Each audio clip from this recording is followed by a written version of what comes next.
Who can sing? Our 5-minute meditation period. We need a singer. Yeah, hum it out.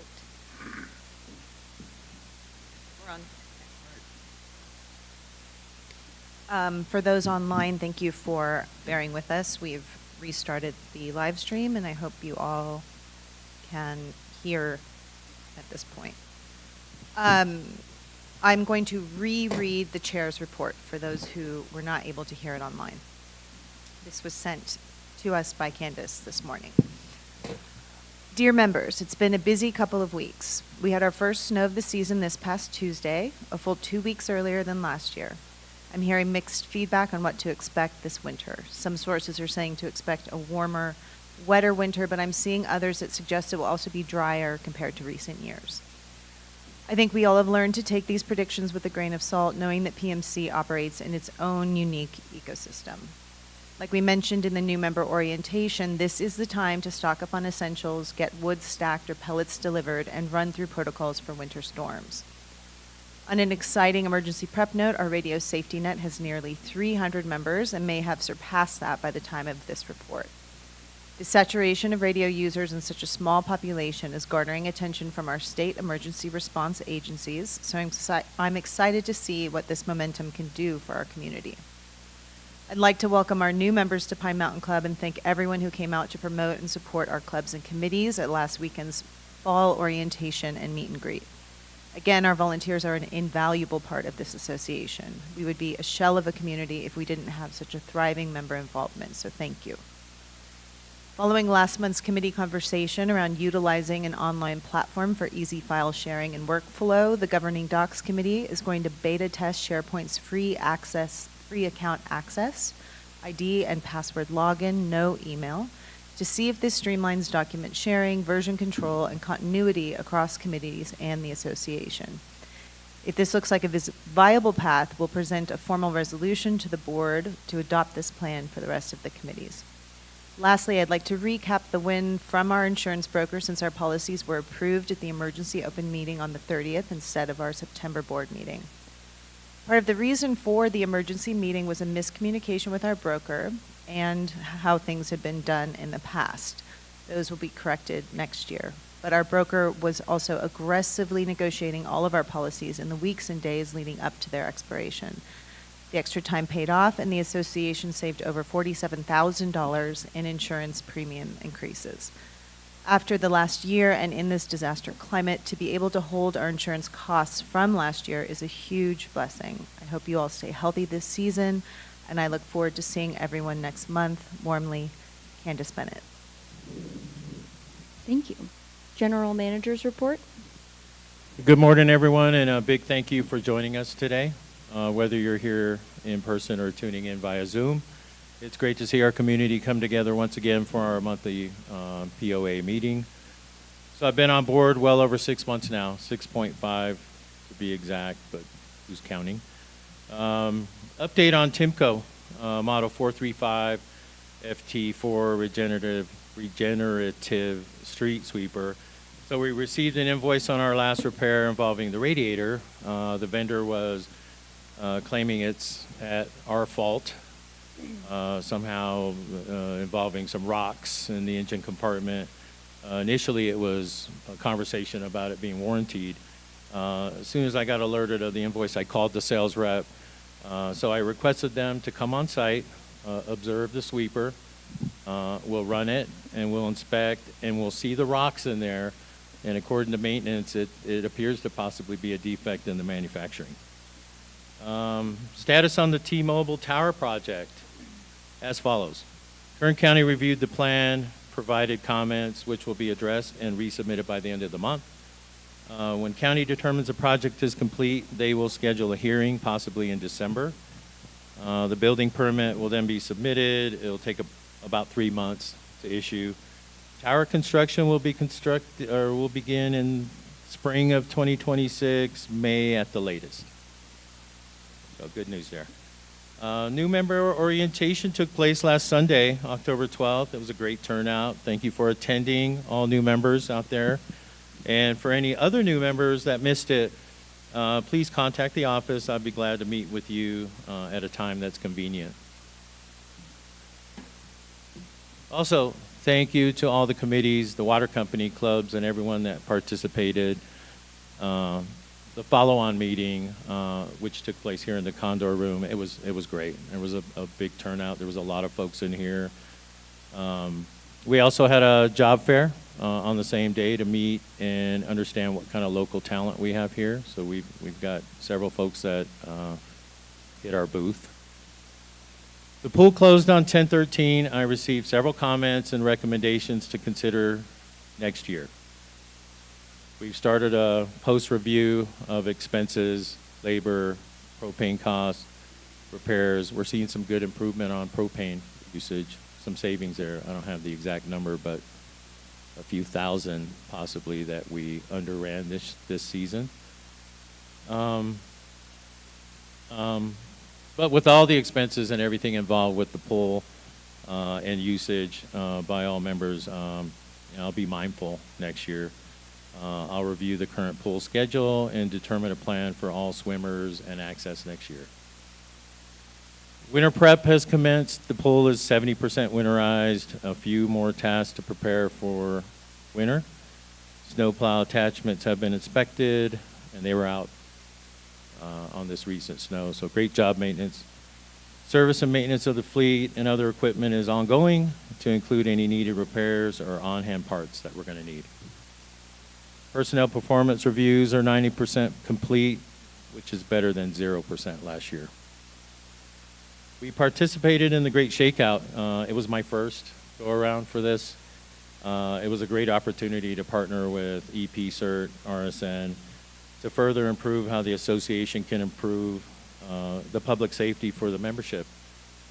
I'm advocating for quarterly drills and scenarios to continue to understand how we can improve the operations. It was very enlightening. There was a lot of traffic on the radios. The RSN radios were paramount to handling the shakeout drill. Okay, and the water company, I got an update from Rob, general manager from the water company, Rob Caruth. Well, number 11, project update. Drilling summary. Originally planned for 400 feet, extended to 500 feet based on favorable gravel and sand formations observed during the drilling. Final pilot hole depth is 508 feet, completed October 4th. There's a lot of other technical data, but we'll go into the next steps, which are the test pump installation scheduled for next week. Pump test results will guide final pump motor design. Pump house construction and security fences will follow. Fire protection benefit. Well, number 11 will significantly improve system capacity and water availability for firefighting and emergency response. They're going to have a 3-inch connection for firefighting. Project goal, strengthen groundwater reliability, fire protection, and long-term water security for the Pine Mountain Club community. On behalf of Rob, he would like to thank PMCPOA and the whole community for the patience, for our patience and understanding during this project. Okay. Lastly, another public safety update. Hit it, George.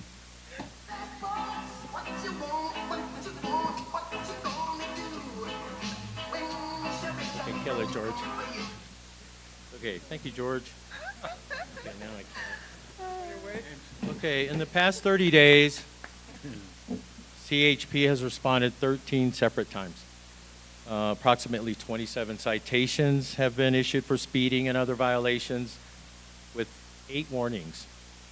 Thank you, Lieutenant Rudy Alcaraz, hopefully you're out there, for helping to improve our community public safety.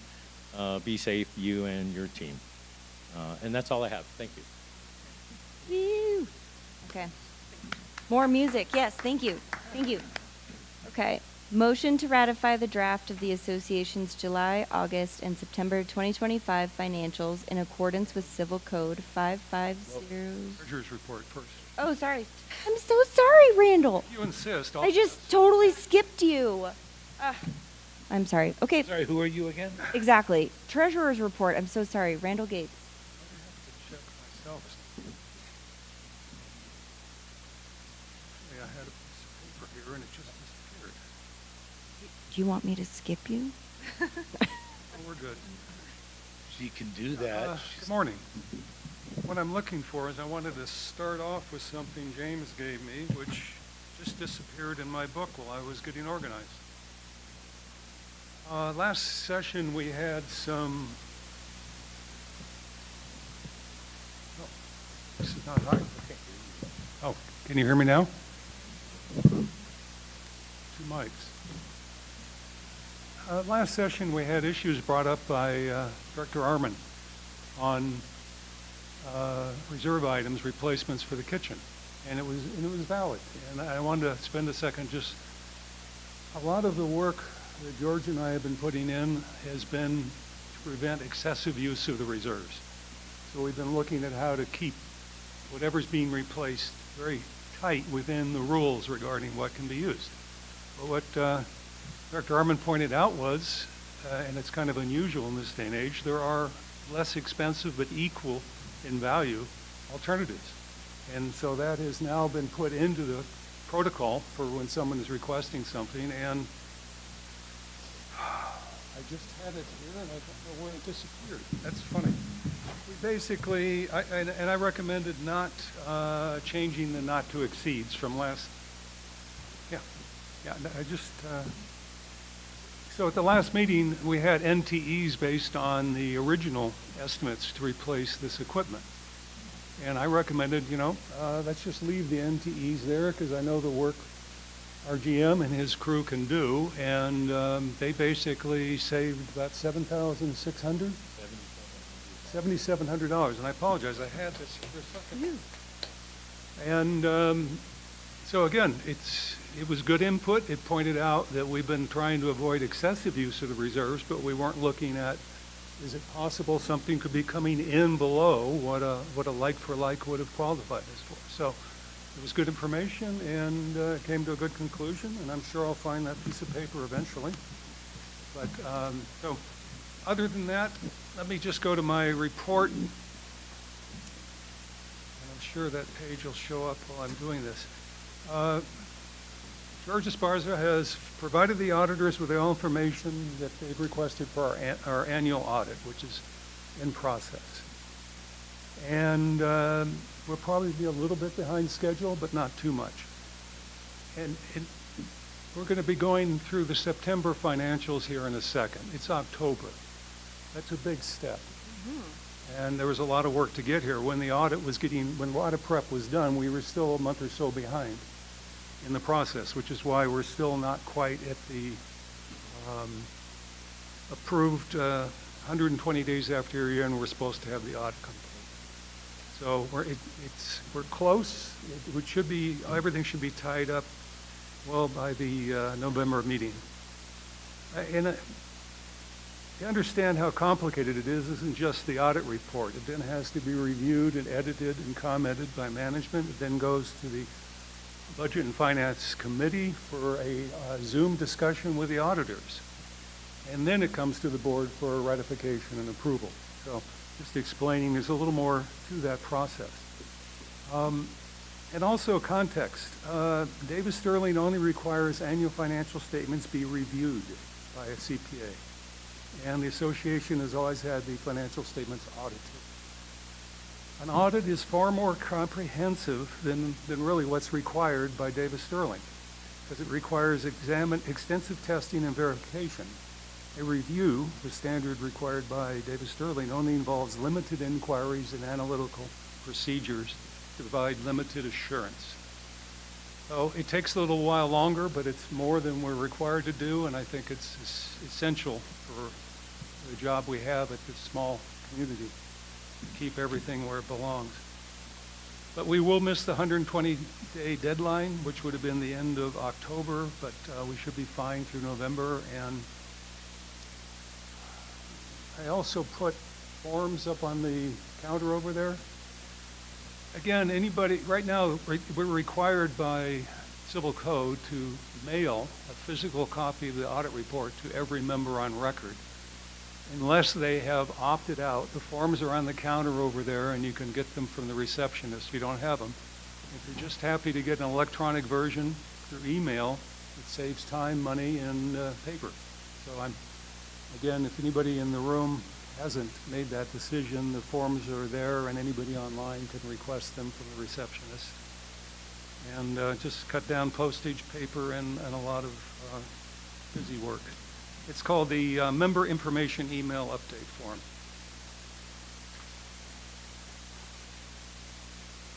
And speaking of audits, the IRS audit. Just a brief update. I just want to remind, this is an audit on whether our tax-exempt status is appropriate for our operations. This isn't like an audit where someone deducted more for travel expense or how someone individually would have an audit. This was basically a 501c7 audit, and his specialty is to verify that we are in fact entitled to file our 990 under the 501c7. And it's been a question that we've tossed around a lot, because we were actually in the process of retaining a consultant just to verify what the exact not-for-profit status should be, because there's some nuances that are important.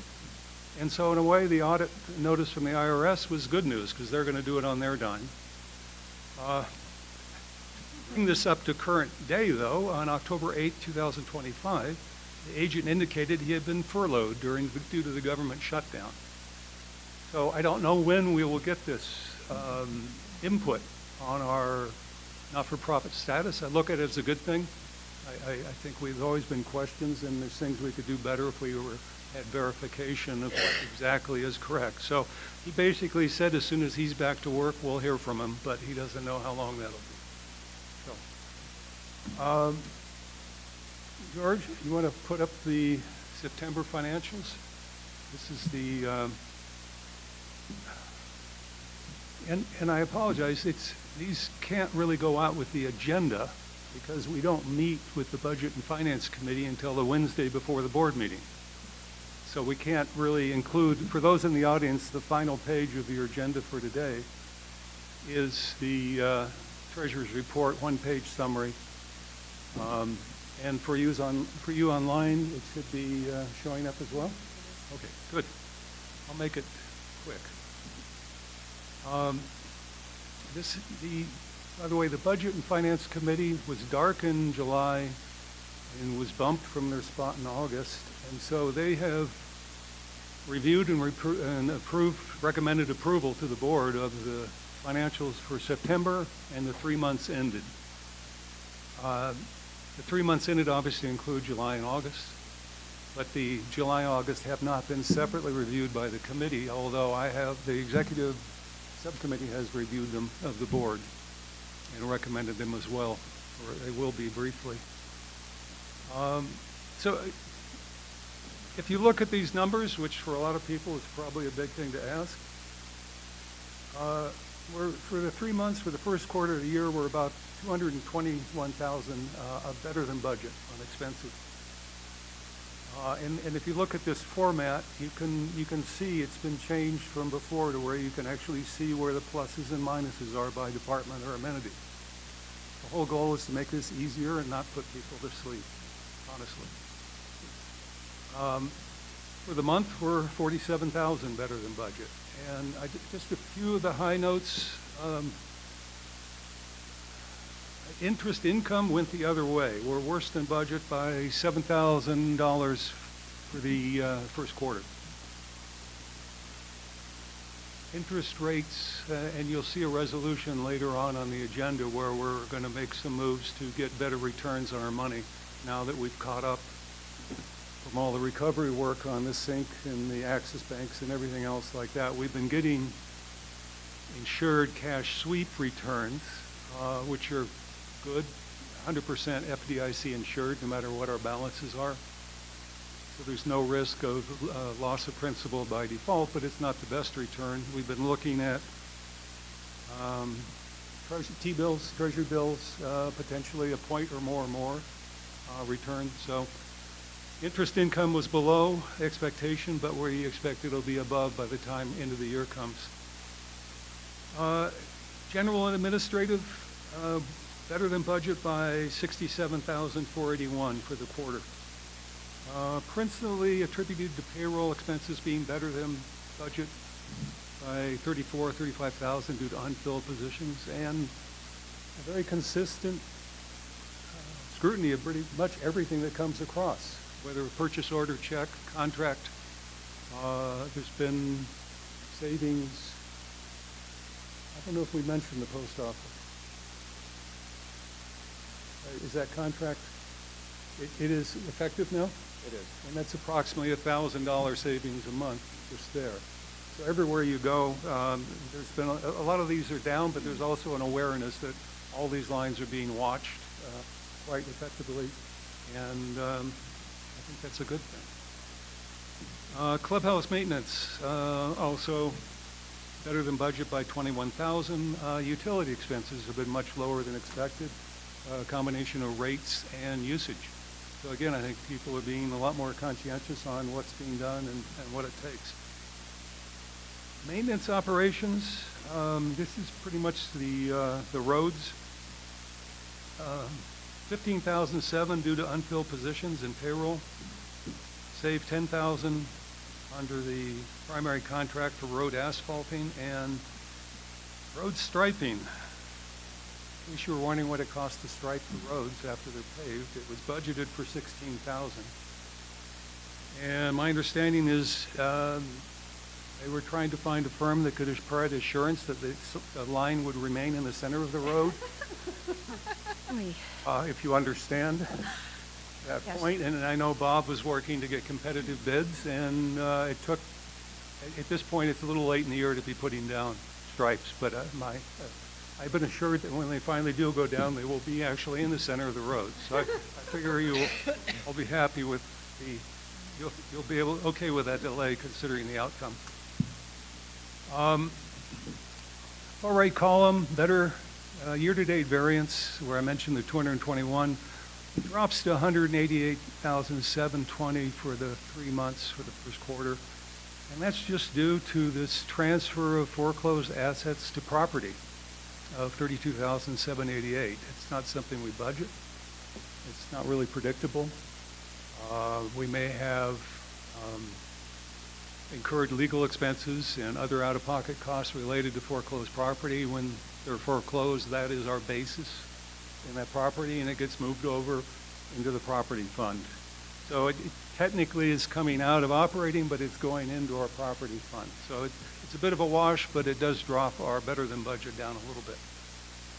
And we have $2,991,000 in operating cash at September 30th. We have $5,244,000 in reserve cash at the end of September. The only reserve use for the 3 months was the $6,950 replacement of the pavilion room HVAC unit. So we're being very cautious of what does get purchased using reserves. At the very bottom of this page, you can see unpaid assessments. September 30th, obviously, a lot of people wait till the 15th to make their payment, and some, I guess, are busy. And so traditionally, we always have a large number of defaults at the end of September. This is a little higher than normal. Right now, it's 792,810 or 13.7%.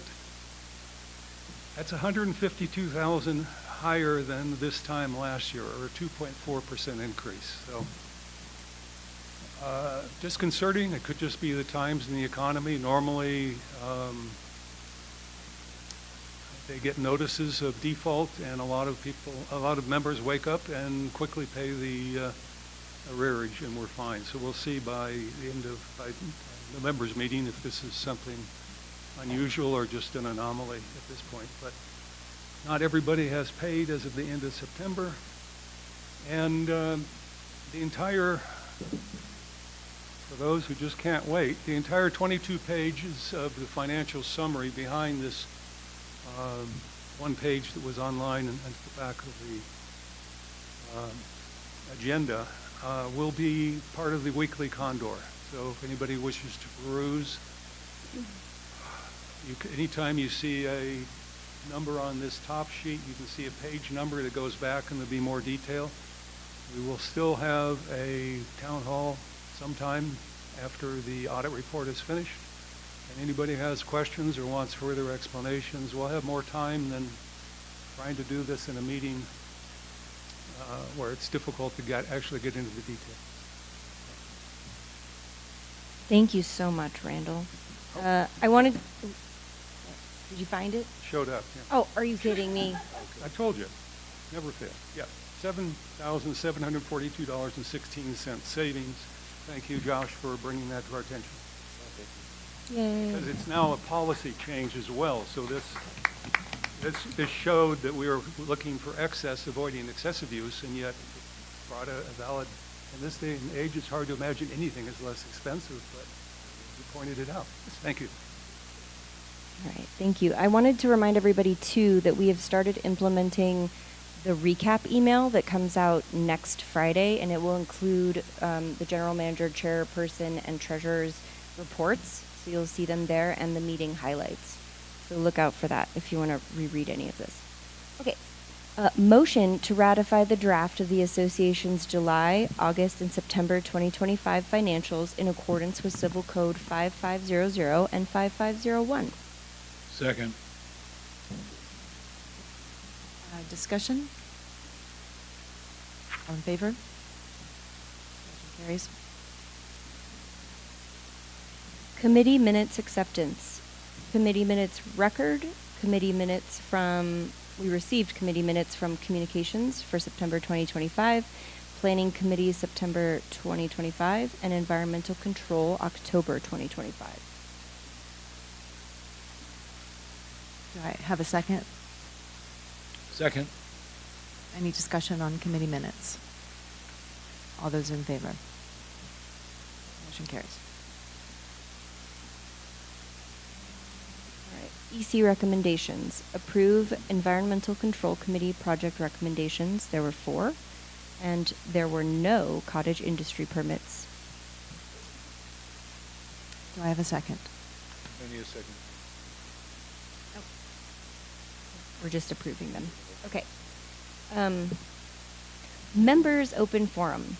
The Board of Directors values and encourages member participation. This 25-minute Members Open Forum is for members to share thoughts, ideas, or concerns related to our community. Members wishing to speak are kindly asked to step up to the microphone, address the board chair, and state their name, tract, and lot number. Each member will have up to 5 minutes to speak. To help keep the space respectful and productive for all, we ask that comments be shared in a courteous manner, free from offensive or disruptive language. While the board might not respond immediately during the forum, all comments will be thoughtfully noted and referred to the appropriate staff or committee for follow-up as needed. Questions that cannot be fully addressed during the meeting and require additional follow-up may be submitted in writing or emailed to the recording secretary, and the question will be responded to within 15 calendar days upon receipt. In addition, the member's name, tract, and lot number must be included. Thank you for your continued engagement and care for our mountain community.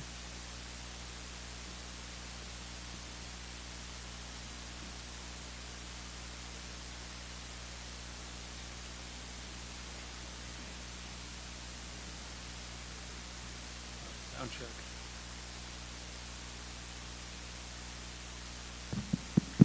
There we go. Finwagen 3566362. Vice Chair, Board of Directors. I apologize I was late. I had a conference call and I couldn't get off it. So I may repeat some of the things that the General Manager has talked about. As a producer, I would say 80% to 90% of my work is negotiating. You may wonder why I'm going to tell a short story. There's a reason. I call it the art of negotiation. Some 40 years ago, we had a job, Ram truck driver, driving across the Golden Gate Bridge. No other cars on the bridge. This was a pre-CGI, and we had to do it for real. I needed to shut down the Highway 1, the Golden Gate Bridge. Everybody told me I would never get the permission. I negotiated with the mayor, City of the Board of Supervisors, and CHP. I got the approval. We can negotiate with Fish and Life. You bet we can. Our bear break-in rate is too high, no matter what the numbers is especially if your house is hit. We have to do something. General Manager James and I are looking to do something. One of the things we're doing is talking to California Fish and Wildlife. Some of you may know that I had a break-in. I was talking to Chris at Fish and Wildlife. He's a biologist. For over an hour, we talked about what PMC can do to help and how they can do better. Why do I talk to them about what PMC can do better? It's called the art of negotiation. We help you, you help us. He told me Fish and Wildlife is very disappointed with PMC. There are many members that don't report break-ins. That makes it harder for them to do their job. I told him we can do better. We can inform the members that it is essential that they report a break-in. I get 3 on 4 email blasts every week from the cafe. Good, they're promoting their meals. I've gotten 0 asking us to report the break-ins. Has there been a story in the Condor or the GME? I have not seen it. James and I had a meeting last week. We came up with possible solutions and then had a follow-up meeting last Thursday, and we're making progress. James told me he's made contact with a high-end ranking official. That is great news. According to Fish and Wildlife, we can reduce break-ins by 90 to 95%. That would be fantastic. They said the biggest problem is bear feeders. Some bear feeders don't care what fine they get from PMC. We have one in particular, you all know who I'm talking about, he's sitting right here, admitting he's feeding the bears and refused to pay the fines. Unfortunately, it is a slow process for the state to come take action. We may have to take up this with California state legislature to speed up the process. One more issue. This is the liability for PMC POA. Bears are getting more aggressive. The one at my house took a swipe at me. It missed, but it was close. Sooner or later, somebody is going to get hurt or killed. PMC is a deep pocket in this case. We better be able to prove we have done everything we can. It would be great if a director or 2 help out. You may already have, but we the members don't hear about it. It would be great if you write a story in the Condor or GME, write an email blast, join James on a call to the high-ranking official, ask what PMC can do to help them, show we are serious about this problem. I welcome any director. If you want to solve the problem, let's sit down and talk. James and I have some great ideas on how to solve it. Some will say this can't be done. That is what I was told when I wanted to close in Golden Gate Bridge. I did it anyway. Thank you. Thank you, Finn.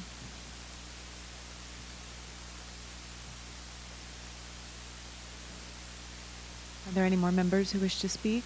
Please approach the podium with your name and track lot ID. If you'd like to speak, please approach your podium.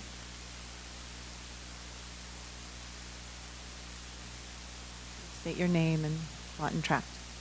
My name is James Weinstock, and I live at 16801 Caribou Drive. My home is the most vulnerable to the bears of any other home in the entire thousands that we constitute. it opens to 100 miles of uninterrupted Los Padres National Forest. And I'm super high genius IQ. I went to college with Donald Trump, and I managed 66 of these associations as the responsible broker for Dow Davis. I think it's necessary for me first to tell you what's causing me some bias, and that's in 2010, our CCNRs were up for approval. They needed 65% of the property owners here to approve the CCNRs in order for the association to continue. In the 6 months that they had, we sent out one letter to all of the members, and only 47% responded. I responded in favor of continuing the association, but if every one of the other 47%ers responded in favor, it would have been insufficient, and it would have been the end of Pine Mountain Club. They needed 65% of the property owners in order to continue the existence of Pine Mountain Club. They applied for and got a 6-month extension. And during that extension, a letter was sent out. This is very difficult for me to say. I didn't get the letter because I'd voted. But I'm walking down Polar Avenue with my dog, and there's a woman driving by in her convertible that I was familiar with. And I asked her if she had gotten the letter, and she didn't even respond. She just reached into her back of her car and pulled out the letter and showed it to me. And in the letter it said, on the last page of the letter, if we don't approve the CCNRs, all the common areas will escheat to Kern County. That's true. And Kern County won't maintain our roads because they're not up to code. And that was a lie.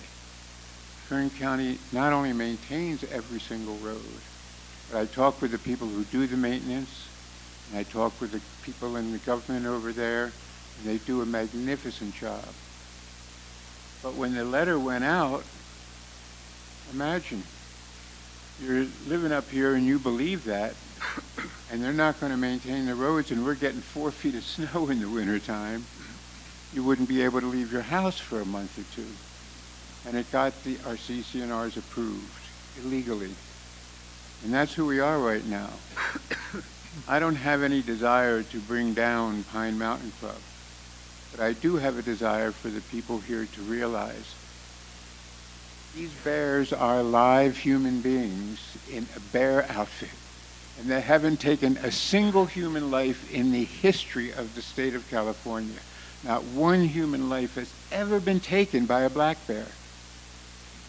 I woke up one morning, there was a loud explosion outside the back of my house, and I went outside, and there were 4 rangers dressed in leather with rifles, and they had just shot a little bear, maybe this big, jet black, and the guy who shot him dragged him down from the mountainside that behind my house, and I asked him, why did you shoot that bear? And he said, a bear broke into a house on the other side of Mil Potrero Highway. I'm in the forest, so you can get away from that road. And I don't know that he was lying, but he wasn't telling the truth. Because when the newspaper article came out, the bear that had gotten into that house was brown, and the bear that he had shot was black. This isn't okay. This is the United States of America. And we're the greatest country in the history of planet Earth. And it's our obligations to learn how to get along with these bears and not slaughter them. I could help you with that. As I told you, I'm super high genius IQ, and I went to college with Donald Trump. But I'm not getting positives from James Williams, 10 and seconds. I'm not getting positives from Finn Migan. You can reach me. My name is James David Weinstock. You can call me on the phone. It's 661-242-2386 if you want. And if you don't, the Lord is always still large and in charge. There's no question about that. So Let's see what we can do, okay? Thank you, James. God be with all of us. I'm going to leave now, okay? Okay, thank you.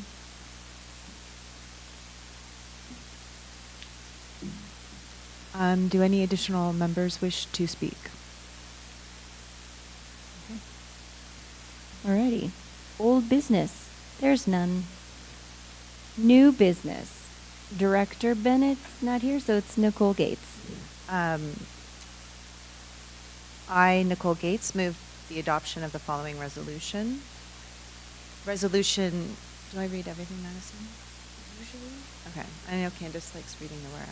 So, all right. Resolution 1-10-18-2025, to amend Association Rule, Article 19, Common Rules of All Committees, as posted on September 4th, 2025. Whereas the first posted May 28th, 2025 changes to Association Rule Article 19 did not include updates from the Board of Directors, and the second posted July 17th, 2025 changes did not include comments from the new group of governing docs committee members. And whereas the current Board of Directors is reviewing policies and procedures to bring efficiency and clarity to operations, and whereas the Board of Directors values the time and expertise involved in our communities and want to ensure volunteer efforts are championed and supported, whereas a monthly meeting of the committee chairs or designated representatives is restructured to foster cross-committee collaboration in alignment with association priorities, whereas the Board of Directors shall review and amend the charter of each committee annually as deemed necessary and submit the charter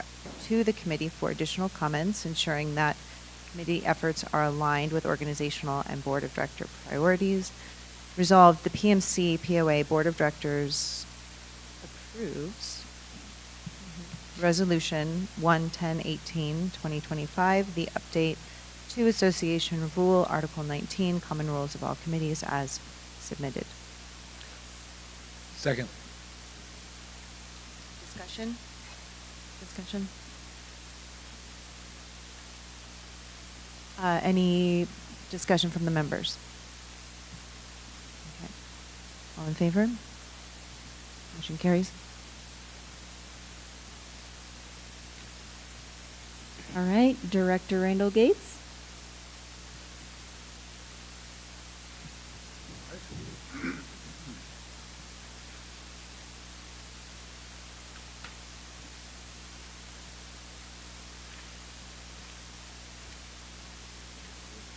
Yeah, sorry, I just had to recover from one of those issues in the throat.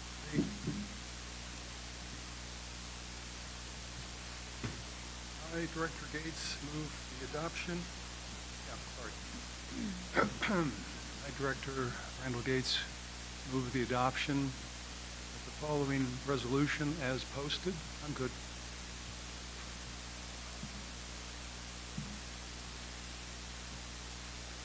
At this point, I'm not going to read all the details. Basically, and it seems somehow in the agenda that was distributed, you have a copy of the actual rule we have from 2020 authorizing the board to invest in a myriad of financial investments for basically about our $8 million in funds right now.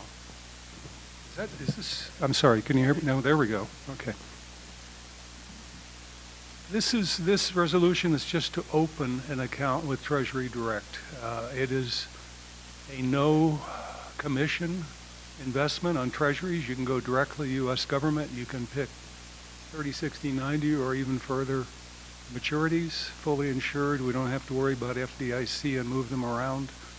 And a preliminary look shows we could at least get a point improvement over the insured cash sweep accounts we have. So this just authorizes opening the account. You're going to have no money's going to go anywhere, and if it comes from a POA account, it has to go to a POA account.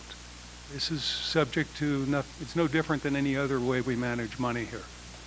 If somebody wants to send it to something that isn't a POA account, it doesn't happen. The issuing bank wouldn't send it, and it wouldn't take place. So George is in the process of looking at a laddering sequence, what would make the most sense. In other words, we don't want to not have access to funds when we need it. On the other hand, we don't want to have it sitting around doing nothing when it could be earning some money for the association. So the, excuse me again.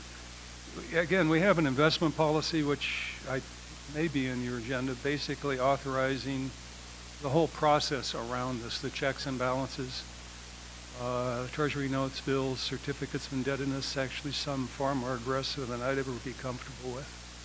And in a monthly accounting where we review the investments, we review the yields, and it's just subject to the same scrutiny as the financials are, and at the board subcommittee looks at already. So this is just an opportunity for trying to get maximizing our return on cash balances. Now that the Axis banks are behind us and the Sync recovery's behind, we have time to try to get a little more out of our available cash. That's my comment. Oh, I'm sorry, do we have a second? I should have waited. Second. Thank you. Discussion. Discussion? All right, still. I saw Mark first. Sorry, Sean, I'm not sure if you... Thank you. And I think you answered some of these, Randall. I've got quite a few Go. points here, so I'll go through it to save everyone some time. So there will be board oversight every month, I'm assuming. What are the limitations going to be on these transfers? And would it be prudent to make it a two-signature control? And what is the dollar limit? You have the business policy there, I know. Everything requires two signatures control, two signature verification, and it's no different than the amount of money we shift from banks, from reserve fund to ICS accounts right now. It can only come out of a POA account, and it only can go into a POA account with Treasury Direct. If the first tranche is to get a trial run is $500,000, it'll be executed and monitored, and the Treasury Direct again is a great way to avoid the brokerage commissions. I mean, we could go to the local bank and probably, I forgot what George was saying, maybe a quarter or a half point less. But this is no different than any other cash transaction. They're subject to very tight control. Thank you. And the part that had me confused is the very last sentence, be it further resolved, the General Manager James Williams. It sounded like a individual rather than a multiple signature. Yeah, and I'm glad you brought it up. This is to open the account. We need to have a board resolution saying the following individual is authorized to open this account. But when it comes to transactions going into that account, it falls under our cash, all of our policies and procedures on cash. And it's going to be signed by two directors. Or, yeah, in this case, it would be, yeah, I'm trying to think, James. Yeah, no, it would be two directors because the amount would be significant to where it needed the two signatures of directors. It would be over my. Yeah.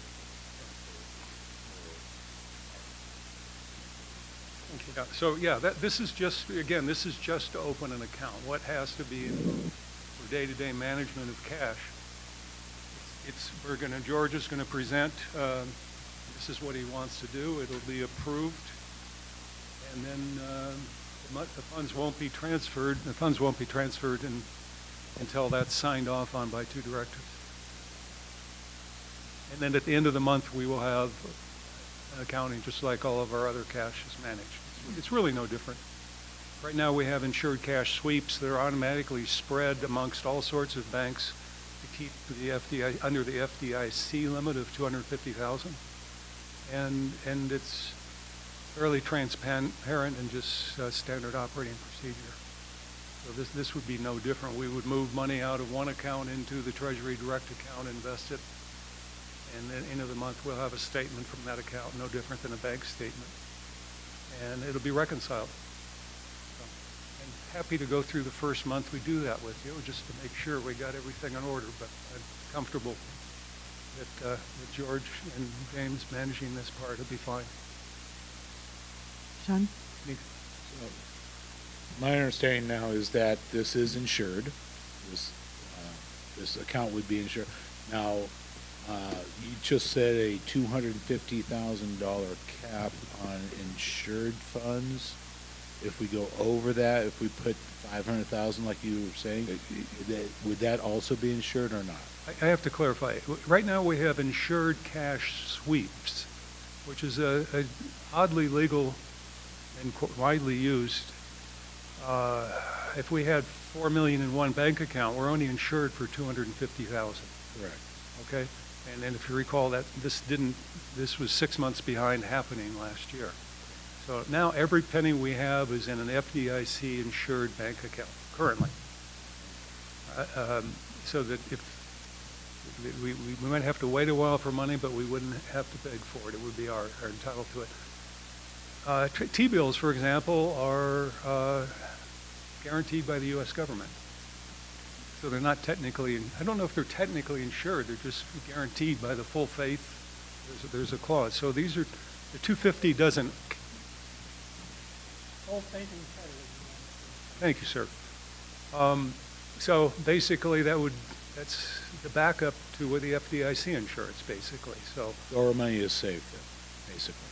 I mean, if something. safe as it can be in the present economy. Yeah, yeah. Well, if something fail, I mean, but we're guaranteed to get 250 that money back. No.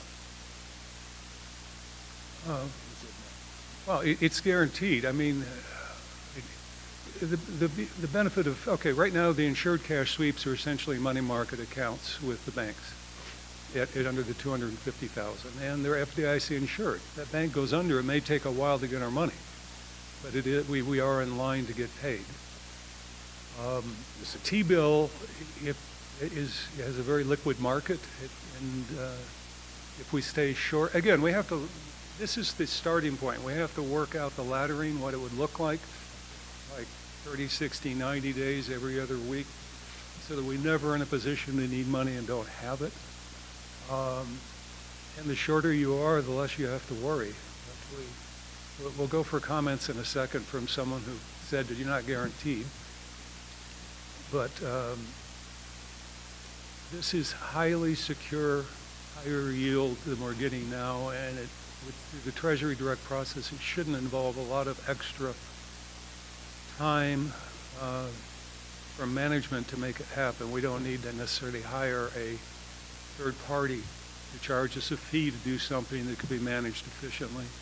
And again, we have to work it out, and we'll do it one step at a time. The first step is to get the account open, get it authorized, and nothing will go in there until we're comfortable with what's going on. Okay, thank you. You know, the water company already does this. They have about 25% of our reserves, and they're garnering probably 3 times in interest. These are debt obligations of the United States government. If they default, which they could, FDIC is going to default too. That's an arm of the United States government. That would be, if U.S. security obligations, debt obligations default, there's going to be financial chaos. You're going to be worried about bigger things than getting our money. It's a dystopian possibility. But the countries that invest in U.S. debt obligations are Japan, over $1 trillion, Red China, 900 million, Great Britain, Liechtenstein. It's an endless list. The United States government debt obligations are considered the gold standard. In a default, nothing is guaranteed. But we've been leaving hundreds of thousands of dollars on the table every year. The current 4-week rate on T-notes is 0.04%. That's on an annualized basis under $5 million. That's in excess of $200,000.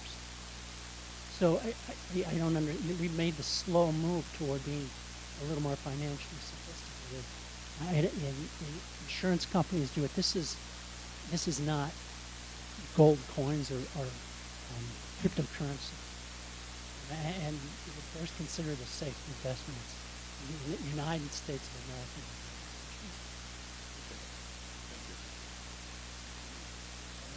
Any further discussion among board members? Comments from the members? Ron Freeman, member number 3405030. Um,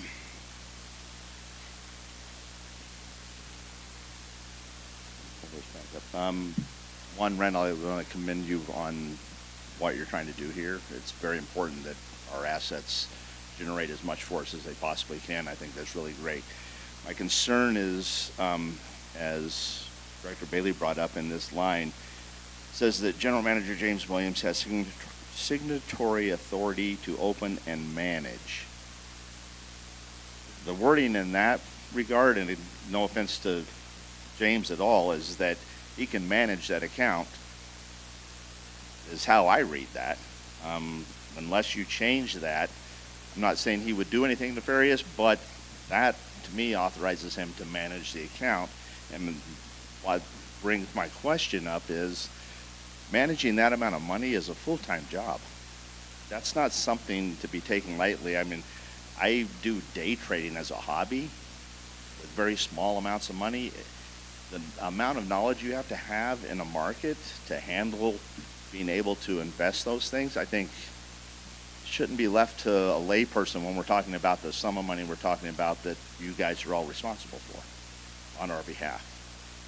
So, yes, sometimes you pay fees, but you're paying fees to a professional that knows how and studies those markets and investments and how to deal with those things to maximize your return. That's their ultimate goal, obviously. And you can have companies that literally have a fiduciary responsibility that they don't make money unless you make money.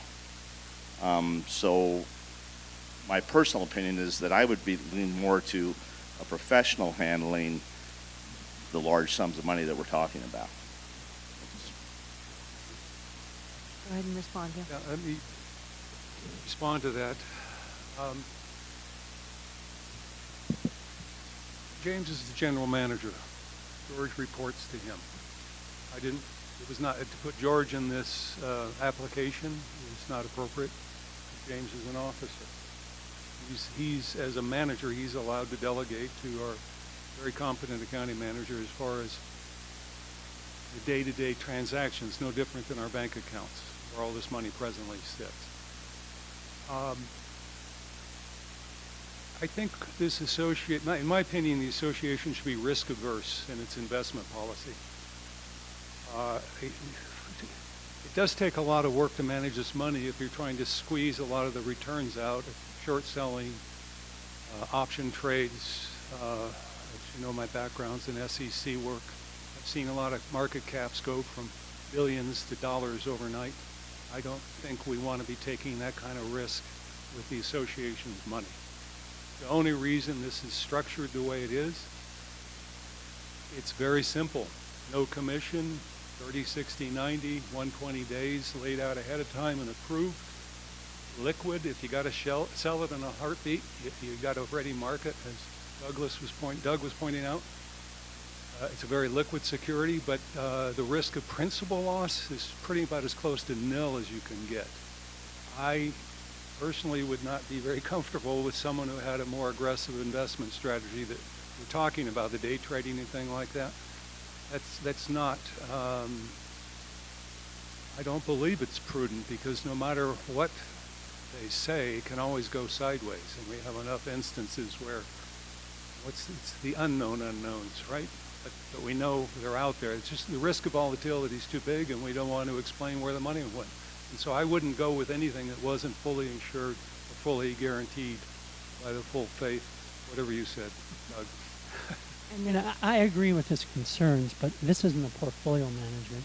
We're not talking about equity trading or short selling. We're talking about, we got a $100,000 T-note that rolls over on December 1st. The rate is X. Are we going to roll that into the new 30-day instrument or not? It's as simple as that. It's not trying to figure out what James Wang with NVIDIA is going to do or anything like that. These are not equities. Equities are very complex. There's a lot of, you can be the best manager in the world, and then if Israel decides to lob a missile at Iran, all the equity markets are going in the crap, God knows what happened to debt security, but it's not, I would feel more comfortable with some, knowing what the security protocols are. And that's a valid point, but it's time, there's no real management per se. They're just rolling over on an annual basis. I worked in an insurance company and I went to the investment department. I never just, when they had printouts on computers, reams and reams of T-bills come to maturity. And they were just rolling over to the next period. It's not a sophisticated, it doesn't require a sophisticated management style. It's just putting the money back in the bank. Sean?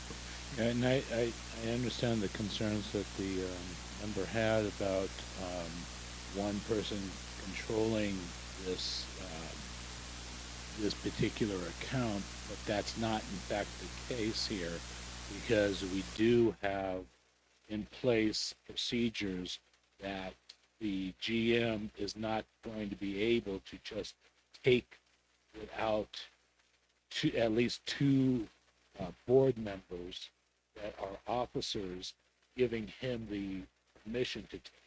It's over his amount of money that he can deal with. So he can do day-to-day operations. He will not be able to, is this thing? So he won't be able to just do whatever he wants to the account. All it is he goes, okay, managing it, looks at it next month, okay, keep it going. That's basically it. If there's any changes, that's going to come in front of the board officer. That's my understanding, right? The money's not going to leave our present account and go to a treasury direct account without it being properly authorized by the director. And I also say the application isn't filled out yet. The one that will be signed will, imagine, will specify the authority. And we're basically, this is to start the process, but the one James signs will be the one that we agree upon and has all the bells and whistles, but it will never go into anything that isn't a POA investment. The name on any treasury notes, bill, or whatever is going to be Pine Mountain Cub property owners. It can only go back into an account there too. So yeah, I'm very, again, we move the money around a lot right now, just between bank accounts, operating versus insured cash sweep. All these things are done with strict protocol. And the money's still there. Before allowing one more additional comment from the members, I want to ask, can you clarify what the word manage means in this respect? I'd like George to be able to prepare the structure that we're looking at. In other words, he's going to present something that says, here's the rates, here's 30, 60, 90, and maybe we stagger them even every week. So it's not just 1 month to 1 month, it's every week a certain amount matures and 30 days later or 60 days later. So in other words, the management of it, it would be basically like our cash accounts. I mean, James and George right now, they manage our cash. He says, I want to move this money. It has to meet approval before it goes, it's papered and happens. So it follows the current structure that we're already using for our other cash. Yes, and I was originally going to put George's name on this account application, but he wouldn't be authorized to manage this account. So I left it off and specifically indicated that James would have the authority to delegate to, just like everything else. The county manager would be delegated to do the work, and then, but it would still be subject to all the approvals that we presently have. And just one more question in case this helps with member feedback. If James wasn't listed as the manager of this account, who would be? Would it be George? No, we have to have a general manager. I mean, I'm uncertain if we need signatures. In other words, for bank accounts, we need the signatures on file. So this is the starting point to look at the application, to fill it out and decide what we need. So by the next board meeting, we should have more details, but Right now, if we're going to transfer money out of our existing bank, we're not on, it has nothing to do with Treasury Direct. We got to comply with our existing restriction on moving money around in the approval process and all that. So I think manage is the proper word, but it doesn't give him sole authority to do anything. It just means he can sign the contract and commit. This, what we're trying to do here is what didn't always happen. This is a contract that binds the association. A lot of times these never came up on open session. This is authorizing James to execute this contract in the name of the association. No different than opening a bank account or anything else. Doesn't give him the authority to do whatever he may wish on that. No short trades. But this is standard operating procedure. We're opening an account. We're not executing on it yet. We just want to be able to say, Treasury Direct, there is a resolution authorizing James to open this account. What goes in it is a whole separate story. And that won't happen without all the protections we already have in place on cash movement. I'm going to allow Ron just one more opportunity since he wanted to respond to something you said. You. Director Wild, appreciate your comments. I wasn't suggesting by any means that we invest in crazy equities or anything like that. I understand that this is about Treasury securities, totally appropriate. Two things. One, Sean had asked about FDIC insurance. It's my understanding $250,000, if there's something happens, you have $4 million in that account. Only $250,000 of it is insured. You're not getting all your money back.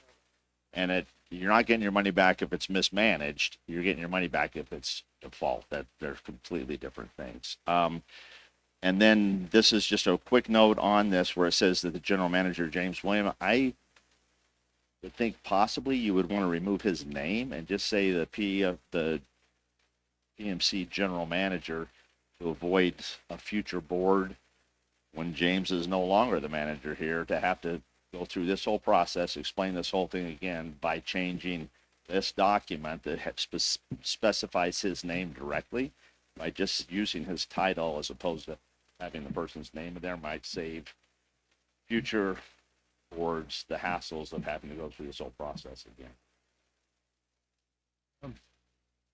Thank you. There was a recommendation that we have more explicit resolutions and very direct authorizations for individuals. Once this account is open, James is not going anywhere. But there would have to be a transition, but the contract is a contract with the association. He's authorized to initiate this contract with the association. If general managers change from time to time, the POA has still opened this properly and has a person authorized to open it. Now, you would have to manage it. If there was any transition in employees, you would have to let them know and advise that this person, I'm trying to remember the legal counsel we had, though, that said they'd like that basically there was a recommendation to putting the names down there. Then it was recommended, but and also the FDIC insurance on the insured cash sweep. We did have millions with only 250,000 insurance last year, which was finally corrected in about a year ago, actually. It was put into what was thought to be an insured cash sweep account, but nothing was happening. So again, that was part of the confusion of sync. That's beyond us. But yeah, I'm well aware the insured cash sweep guarantees basically our bank has instructions. Anything over 250 automatically goes because already established ICS account process where banks are already willing to take very complex. It's surprising the federal government allows that because you can have 4 million being insured for 4 million, whereas you could, if you didn't do that, you could have 4 million at risk for only 250 of insurance. But I'm comfortable with this is how we've been doing our other contracts. We've been naming the party who's authorized to execute them on behalf of the association. And I appreciate your comment, but I do believe that will not necessarily need to go before the board if there's any change in personnel in the future. I think it would be internal matter on transition. We'd already have the account authorized. Before we put this to a vote, I need to address some things that are being said on live stream. There's comments about members wishing that their live stream comments be considered in the same manner that member comments on resolutions are, and we're simply not able to do that. If you would like to comment on specific resolutions, please come in person to the meeting. We are reading these comments, but we cannot respond to every single one of them, nor can we give them the same weight that we would be able to if they were in person. However, one of the comments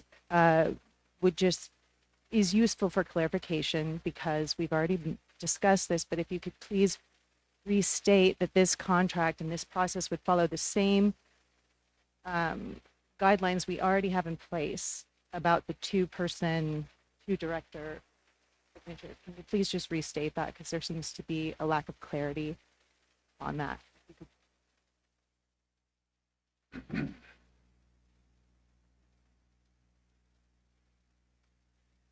trying to think of an easier way to present it.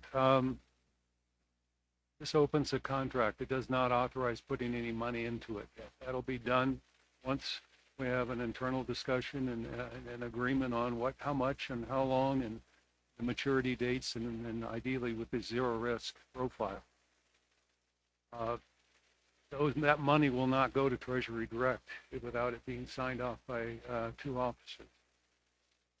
And we will get statements, and it'll be no different than any other bank account. We will, and I apologize, I don't know if it's in everybody in the, is it in the package for the members today, the business policy on this?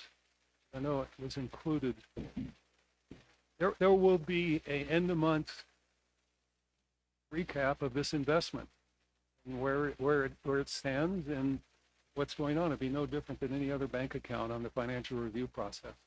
So it's going to be held to the same tight security where the money in the bank accounts has been rather secure.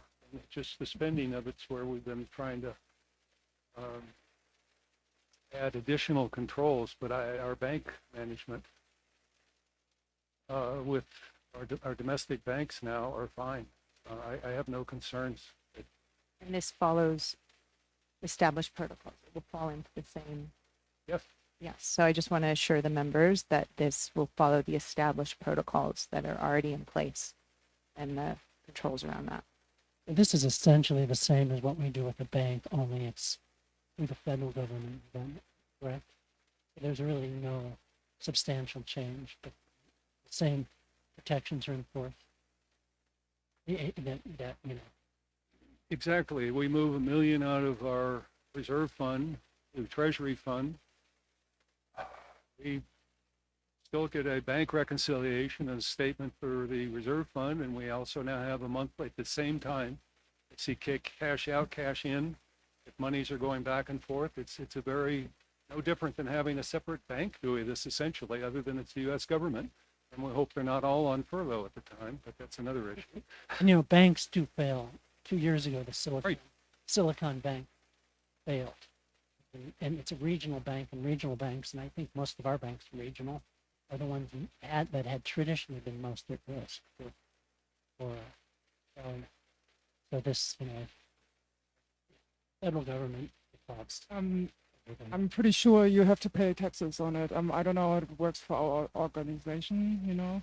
It's free in California. Okay. Oh. It's a bit, yeah, federal, yeah, so there is a pickup on, but again, and we are taxed, even though it's a not-profit status, on investment income.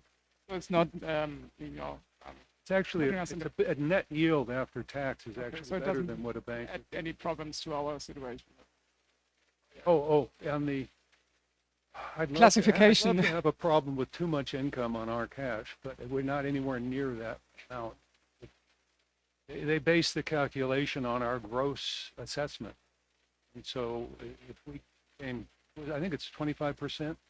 So the day we make more on our money than 25% of the annual assessment, we'll have additional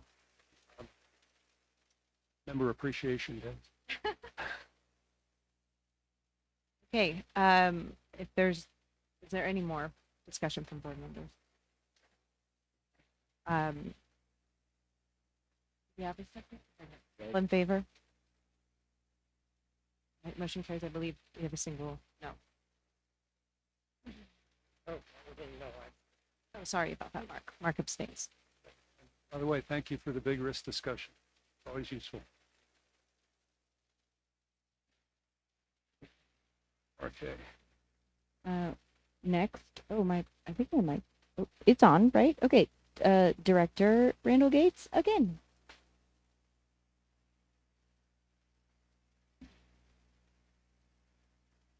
May I interrupt briefly to request a short question break? Because I believe this next one might be a long discussion as well. That be okay with everyone? Sure. Okay, so 10-minute break.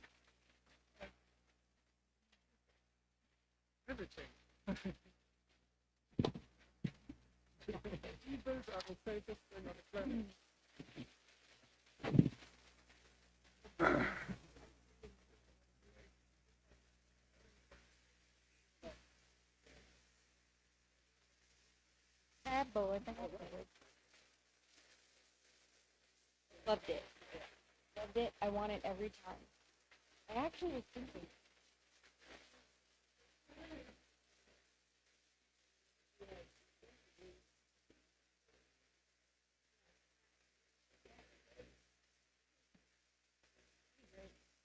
I'm gonna look into it. Is it unprofessional? Oh, there's no. Yeah, not too many noises. Okay.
Boy.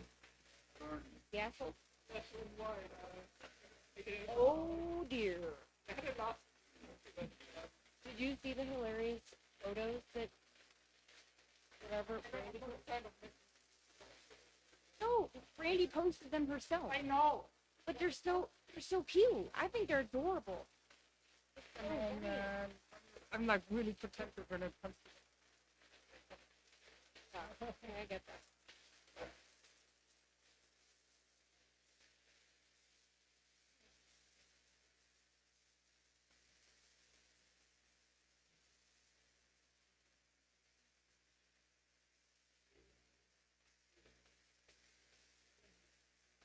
Okay. Only did it. Yeah.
We're back in session, guys.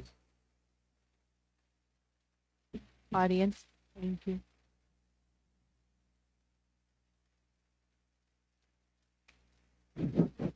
Okay. Next resolution, Director Randall Gates. Yes, thank you.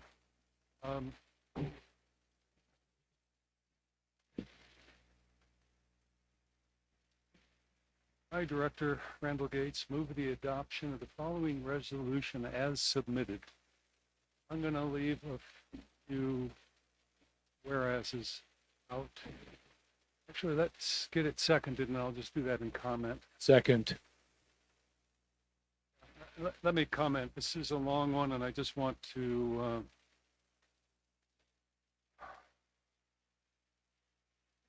Randall, just so you know, normally, once you go through, you say therefore be it resolved. As soon as you get that resolution in, that's when I normally would second. So after, you don't have to read the whole whereases, but you do have to read the therefore to be resolved, that the PMC POA Board of approve. yeah, thank you. It's been a bit of a crazy day. I, Director Randall Gates, move the adoption of the following resolution as submitted. Resolved that the PMC Board of Directors approve Resolution 1018-2025 establishing bylaw 10.13 borrowing limitations. Second. Let me, again, this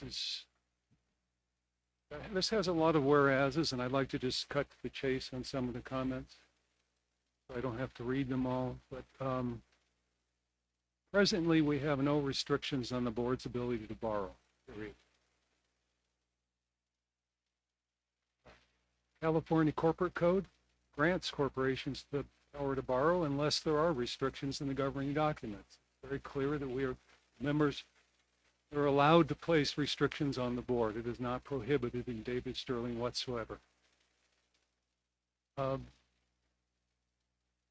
If there's no restrictions, it gets us into what I've seen as a very difficult situation. If you're using cash, you're subject to the assessment limitations in David Sterling. You can't go over 5%. You can't go over 20. If a loan was taken out without member approval, the only restriction is as long as the debt service on that loan was under the 20% increase on the operating, it becomes an operating, sorry, I apologize, this is a difficult one to summarize. It becomes an operating expense to service a loan. So now if the loan's taken out and we have to pay back principal, interest, and fees monthly and annually, under the existing situation without this bylaw, if the board was able to secure borrowing without member approval, which right now they're not required for member approval for borrowing, they wouldn't run into trouble unless the debt service was over 20% increase a year, which I find problematic.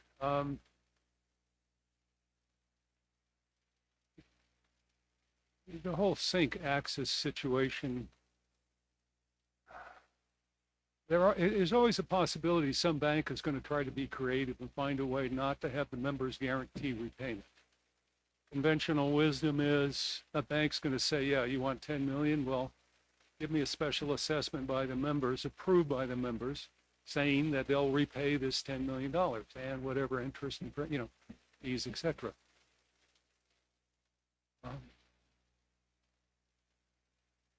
That would be impossible to get here. That would have to, a special assessment over 5% has to be approved by half of all the members. So we have let's say roughly 2,900 members. You'd have to have, let's say, roughly 1,500 members agreeing. It's just never good. It's just not practical and it would never happen. But in case a bank felt they could be creative in securing their loan and bypassing that special assessment approval process, I think it's a bypass that needs to be closed. I think it can lead you down a course of action. We have I've cited here all the, if we need money in an emergency, there's provisions for emergency situations, you don't need approval. So it's not like we're going to have an emergency and have no money.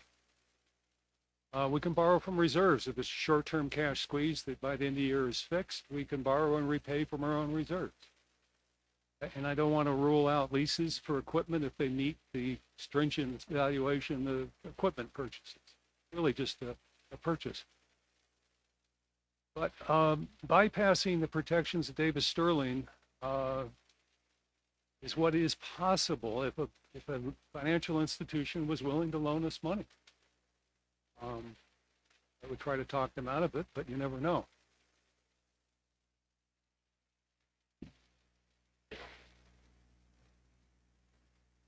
So with the following exceptions that I just stated, leases, emergency situations, borrowing from reserves, or if you had 1,500 members actually agreeing on something and agreeing to a loan, I don't see any reason for the board to have that option available because of the potential to pretty much go off the rails.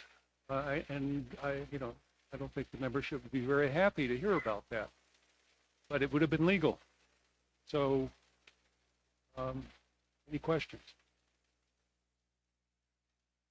So you said that if they didn't secure a loan and the debt servicing would go to a special assessment not to exceed 20%, that's how it would be viewed, as a special assessment.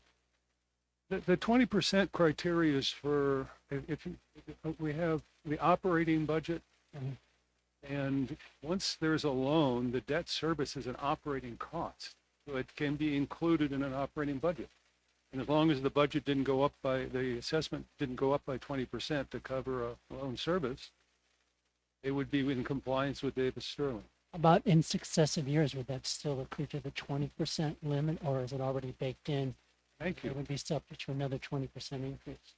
Thank you. And I was looking at that because the 20% is annual. You could have another 20% the next year. Or you could be, originally this was set up as 25%.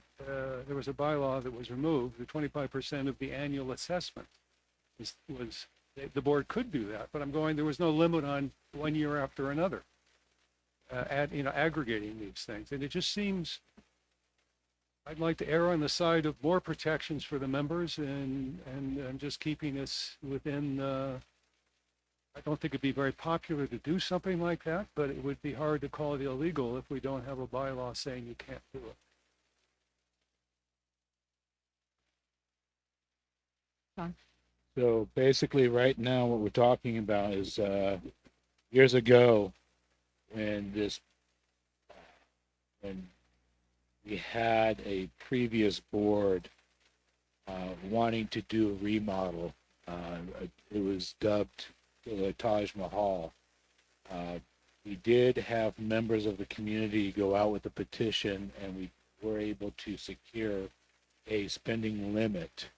And then the next board took that away, saying it was illegal for us to actually tie the hands of the board. So that being said,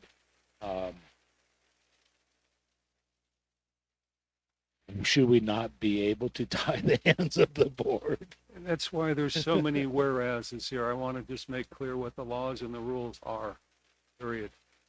I believe, the original resolution you're referring to, I wanted to carve out that, there are exceptions where you can bypass. It's an emergency or a loan from reserves. You can't tie the board's hands completely, but this is, and this went through governing docs review and was approved by the entire committee for submission to open session. So I'm happy to be triple checked on everything. And there's nothing, and actually this came up in our interviewing of law firms. There's nothing to prohibit a association putting limits on the board's authority to borrow. And I think especially in our situation here where you have a big ticket item that could bypass some of the protections that are in there on special assessments. Now, I just don't want to be able to see a board years down the line say, oh, this bylaw is illegal. So you've made the proper due diligence to make sure that everything that's in here is cut, dry, black, white, and there's no way a next board can just say, oh, no, we're getting rid of it. It's kind of like predicting weather. Yeah. There's an anomaly that'll have to be probably addressed later in the year. I mean, there was a discussion of, right now, I've forgotten the name of the bylaw, a resolution, a bylaw is effective when the boards vote on it, although at the end of the year, the members can decide to ratify or reject. And that's been, I think, unfortunate, and my hope would be by the time we get to June, we'll have another bylaw amendment that will say basically no bylaw is effective until it's approved by the members. But at this point, we could add that, it can't be removed by a future board unless the removal is approved by the members. But this is part of our cleanup process for the governing documents, and I'm comfortable we can take care of that before the end of this year. And so that we will basically, a future board will have to wait for the members to agree with them before anything can be effective. I think the question was, did you run it by legal? Did you bounce this resolution off them? Make sure it's seamless and subject to revision. And we were speaking with legal on the interviews with the firms. It was basically, yeah. And again, we have a very effective governing docs committee now, and they're double checking all this as well on my references to civil code and things like that. So no reason we can't have these in place. Any further discussion from the board? Members? Yeah, Finmarken, same number as last time. I voted for this in government docs because I thought it was the best deal we could get. Okay, I think it's good. I would encourage the board to vote for it. However, I think we desperately also need bylaw that put limits on spending. And the reason I'm saying that is we have seen, I trust this board. I think you're fabulous, okay? But I have seen boards that are not good. We saw it with Bill Lewis. He spent $1.3 million on a pool that was not approved by the members. How can you do that? It's absolutely absurd. And then you look at the history. He sold to members who cost $550,000, and then he perpetually moved to the Antilles, and he made bad deals, and quite frankly, it's a good-looking pool, but it's constantly down for repairs because we have substandard materials put into it. We got to stop that, and the only way to stop that is to put a financial limit on what the board can spend without members' approval. And do you have a comment specifically related to? Okay, we need to stay on target. My comment is, I urge the board to direct the board, committee to look at putting a limit on spending. Okay.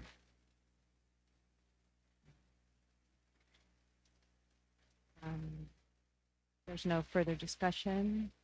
All in favor? Motion carries.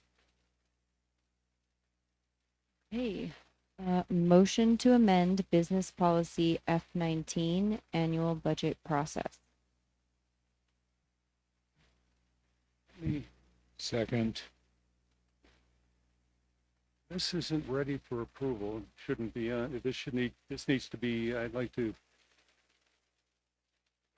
defer this motion to November. I don't have input from the Budget and Finance Chair, Okay. nor the committee, who I'd like to look at this as well as we go over. So this is a bit premature. So I'd like the motion to defer this for a month. I'll take back my Take second. again. Okay. Do I have a second on the motion to defer? Second. All in favor of, Second. oh, just member discussion on deferring this item. All in favor?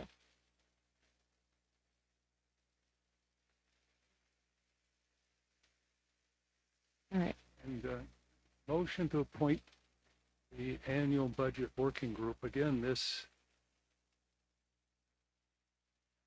the current policy has a lot of specifics. Part of the revision that needs to be reviewed by the Budget and Finance Committee is to heighten kind of the organization of this budget working group, and make sure we have the best available at the time. In other words, just there was a standard protocol that it was the chair of the committee, the board chair, the treasurer, the accounting manager, and two other directors making the motion. I'm just explaining why I'd like to motion to, this needs to be deferred as later. Okay. Yeah, so in other words, we're really, because of the policy not being viewed by all the parties, I don't think it's appropriate to actually appoint the working group. This was, I think, Candace's. Would you mind just briefly, I know you're going to motion to defer it, but will you explain to those online and in the audience what the budget working group is? Because I don't think a lot of people are aware of what it is. That's where the fun starts. George prepares, county manager, George Esparza prepares actual numbers through January, and then a pro forma for the year end based on actual results. And then we go through, and then there's also there's involvement of the update of the annual reserve study, critical part of that. Sometimes got lost in the past. It's much more highly visible now in the process. It can't just be a rubber stamp of the prior year's reserve study. And there's also been a lot of discussion, things under the $5,000 threshold for reserves. We don't need them to be forgotten. If they fit into important equipment or facilities that still need to be on a regular annual evaluation, do they need to be maintained? You know, some things fell off the radar if they weren't reserves. And so there's a lot of additions to what will go into the budget working group, so that we're going to have department managers preparing zero-based budgets where they're going to own all their numbers, part of that budget. Part of that, they're going to give us an update on the reserve items, the replacement cost, estimated useful life, and also items under 5,000, over 1,000 would be subject to the same scrutiny. They wouldn't be reserved, but you would have a schedule for capital management of our capital assets, basically. What do we need to not forget? It's this place, you know, maybe under $5,000, but is the outside of a Lambkin Park falling apart, the restroom. And a lot of things got ignored. It's a lot more structure, not only on the reserves, and also with James and George's help, putting a lot of this responsibility on the managers that equipment or those facilities fall under. So part of their annual budget is their responsibility. And again, a lot of small things could get ignored under the old system. So you have the board chair, the committee chair, myself, George, and two others who go through line by line. And the changes on the two others, it's recommended that it's certainly being discussed that shouldn't just be two directors by default. It should be, you know, we have committee members that are quite skilled right now. They'd probably be better in this committee. It's just something for the first five to decide on. Instead of having automatic. It was a little wiggly last year. It wasn't clear authority. There weren't minutes. And it's a very important process. So, and then I'm trying to think, when is it, then it also goes into when are the scheduled meetings for the members, where they get to weigh in, and George does his presentation. And so it covers pretty much the beginning to the end, everything that needs to be done to be prepared to have an approved budget. It can go out, I guess it went out in late May this year, right? It's supposed to be finished in March. So again, I proposed changes. George has looked at them. We need to, Elizabeth Gower's comment as chair of the Budget and Finance Committee, and I'd like the rest of the committee to see it after these three have looked at it. And then it'll be in front of the board, so it'll be ready for November. I apologize. I don't know how it got in here, but kind of like the road. Oh, sorry. Motion to defer. Second. Discussion? All in favor?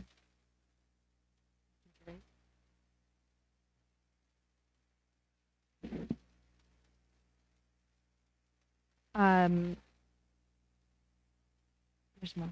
Yeah, I don't know who's going to read that one. Yeah. Motion to approve the Planning Committee's 2025 5-year strategic plan. Do you have a second? Second. Second. Can't do it. Oh, I can't. Oh, you make the second. motion. You're right. Oh, you can. You're right. No. Fine. Filter on everything. Okay. Discussion? Mark? Yeah, thank you. I was going to read this report again this morning, but I got kind of sidetracked with some stuff again. I apologize for that. Until the IRS determines our tax exempt status, does anyone know that everything in this 5-year strategy plan is actually would be pertinent? The IRS gives us a different designation. I'm quite familiar with it, so I can probably be the one to answer that question. There's nothing in it that would carry the authority of a board decision, for example. This is made by a committee of volunteer members, so there are no specific financial plans or anything that would have that level of official status. They're more goals related to updating amenities, maximizing member satisfaction, communication to members is a huge part of it, education to members, town halls, things of that nature. So I can't imagine anything in it that would be affected. But yes, Randall? What she said, but probably the greatest, there's very little difference between a 501c7 and then let's say a section 528, which is not a not-for-profit, but it's treated like one. That doesn't cause brain damage right there. All of the forms that we could fall under are very clear on not advertising non-members. And that would have to be communicated, and I think that's already in the works as far as whatever the amenity understands. We can't directly say, hey, we have a golf course, Southern California, come on in. That would not be kosher. The only risk I see is one we've already closed. Section 528 has very stringent requirements on what you can do with budget surplus. And you are at risk of taxation if you don't follow them. As you know, we've had significant budgets, probably about 2.4 million in budget surpluses. The only year under exam is 2023, very minor budget surplus involved in that year. And I would be hopeful that since we were given some assurance in the past that we were a 501c7, if we weren't, I would expect it to be we could, going forward, we would agree to be in compliance, and I could show that we've already amended 1010 where there was absolutely no choice what you do with budget surplus. So it wouldn't be, it isn't under our radar. We've already closed a restriction. So we'll find out. And that's fine. Good answer, thank you. I just wanted to clarify. Any other discussion from the board?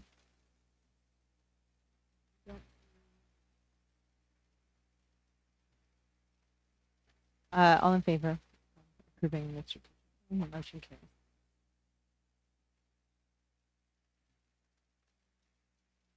Motion to approve the communication committee's updated charter. Second. Any discussion? All in favor of approving the charter? Motion carries. Now I read lots of numbers.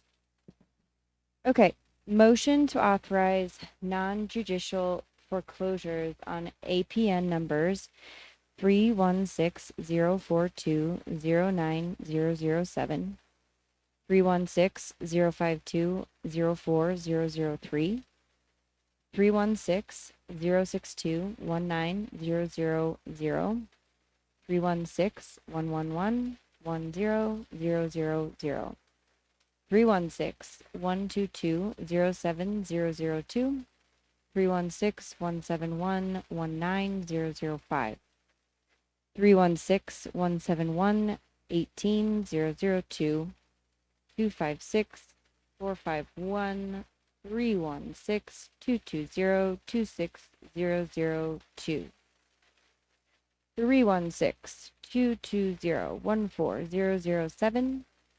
316-253-24006, 316-261-08009, 316-261-04007, 316-261,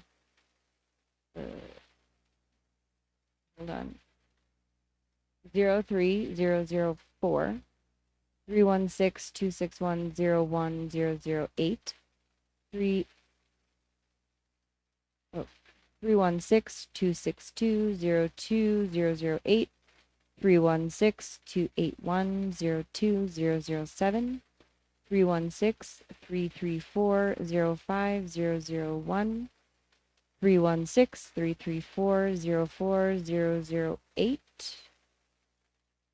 316-341-01001, 316-352-10007, 316-351-01004, 316-372-04006, 316-393-05002, 316-421-04003, 316-413-04004, 316-412-1200, 316-422-06006, 328-043-05007, 328-151-04002,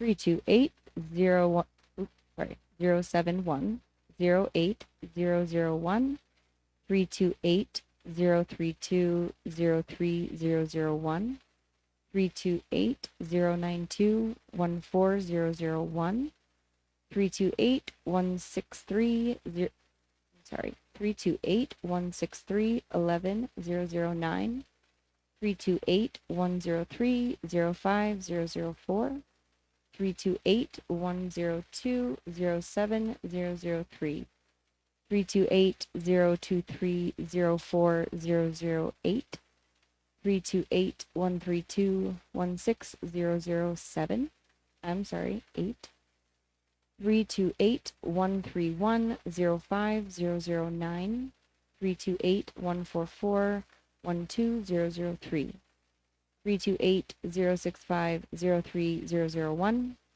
328-121-15005, 328-192-13007, 328-211, I'm sorry, 328-221-03009, 328-251-05004, 328-251-04001, 328-262-06007, and 328-281-0400. Everyone's looking at me. Second. Second. Discussion, Good job reading all that. discussion. So, Hold on one second. Go ahead, Sean. just for the board, I mean, for the members who are watching online and for our audience, the reason Madison has to call out all these numbers is we have to make it public. It's like putting it in the newspaper or anything like that. So this is a public announcement for the members whose lots these are. This is all protocol.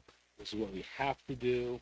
It's hard. It's tedious, I'm sure, for Madison, but it is because of the laws. We do these things to protect the board and our community from any kind of litigation. Andrea, will you speak to some of the background? Just for the membership to understand this a little bit better, why this is a long list. This is the season when lots that are not buildable or in an undesired location, default after 2 years. And I went through the list, and there's a good chunk, about 1/3. That's probably lots that went on auction for tax sales because they were bought by the same individual or a group of individuals. For example, there's one group that has bought 2 lots and 12 lots and 12 defaulted. The reason why people do this is they grab them for like $1,900 at the auction and don't really do their research, not realizing that they have to pay assessments. And they plan on sitting on it for 10 years and then, sell it, and they get a profit usually, but it doesn't work here. So once they get our membership package, they realize their assessments and they just let it go. So this is normal. It happens everywhere. Any further discussion? And I know James and George are working on a lot of times these just keep coming back and they keep costing us money. And so there's some discussion on if they really truly are unbuildable, that the association pay the taxes, try to get the assessments lower on the taxes, and stop a revolving door where you foreclose on a lot after a few years. We're not going to get back the cost of money. It dilutes our assessment base. I mean, it's money that doesn't show up. A lot of owners, we base our budget on the number of individual residents, individual lots that aren't owned. So hopefully we can stop the revolving door portion of this. And it's also September, so this is the month where a lot of people go, oh yeah, I forgot. So a lot of times, we'll know better in November, because a lot of times people have already gotten a notice of default. This isn't a formal, this is to authorize. It's not a starting the foreclosure, it's a notice. And so a lot of them can bring themselves current or get an abeyance, an agreement to pay over time, and this wouldn't be pursued. So yeah, a third, but that third you're talking about would be nice to hopefully get that under control. Yeah, and I think we talked about it too, because it costs us money each time it does this circling back, right? I don't know what the process would be to actually take them off the market, but it will become association property and we would have to take care of it too, right? Because there's a second problem with these lots, that they're sometimes not obtained.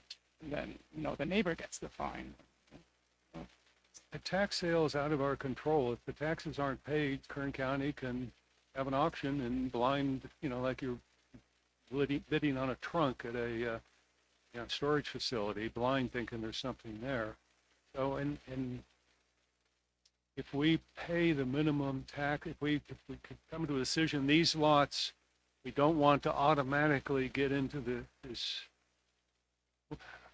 roller coaster. Yeah, we just have to compare the numbers And then we could also eventually try to justify with Kern County that maybe the value of the empty lot is even overstated based on its not being buildable.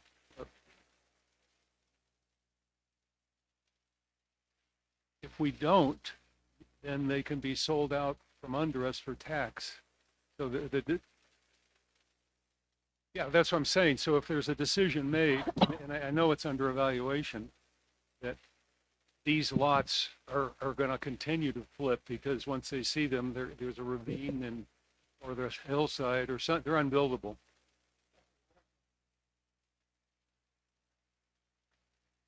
I defer to James on that. He's more involved on that end, but I know we're trying to come to a similar agreement with the water company where we acknowledge them as.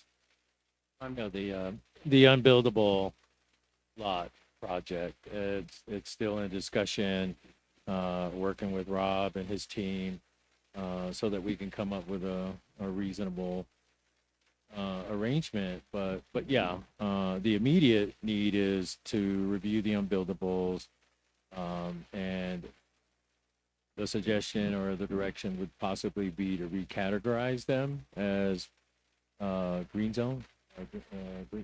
Green belt, sorry, green zone, sorry. But green belt, and so that would, that would lower the taxation.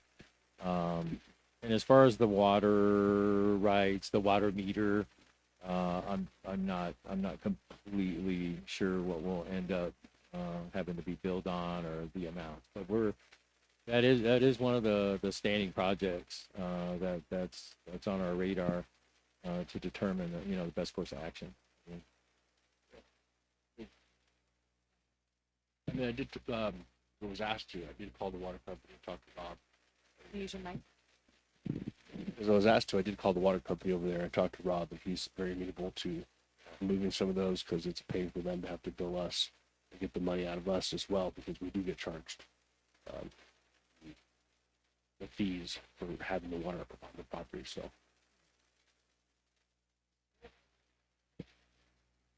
Mike. We're online.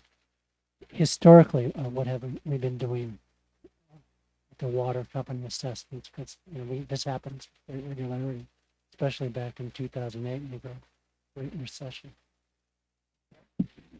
Not sure completely. I know when I took over, a 5-year agreement with the board at the time. And the agreement was with Bill Lewis and the water company, and it was a 5-year pause on the unbuildable, and specifically in the agreement, it stated that the unbuildable would need to be assessed through some level of subject matter expert to determine that it's unbuildable to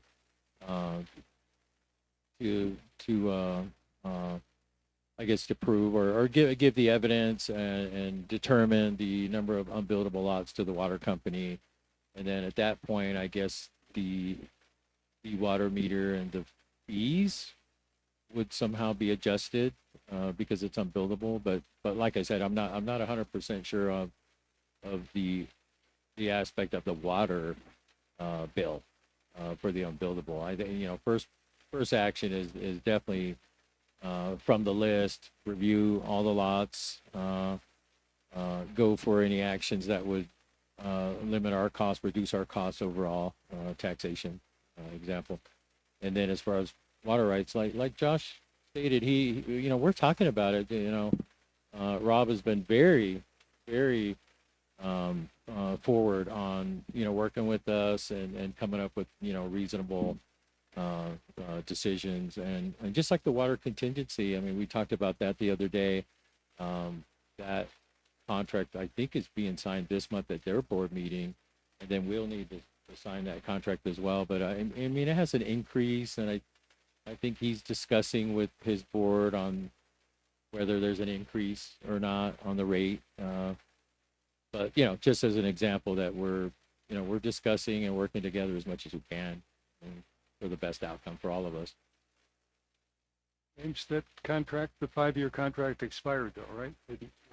That 5-year agreement expired January, just a little bit before I started. So hopped on that, and it's still ongoing. It's a large undertaking. It's large. It's a lot of lots, and with head count and resources, we just haven't completed that yet. But It's assigned. It's assigned. Any further discussion? Motion to. No. All in favor? All those in favor? Motion carries.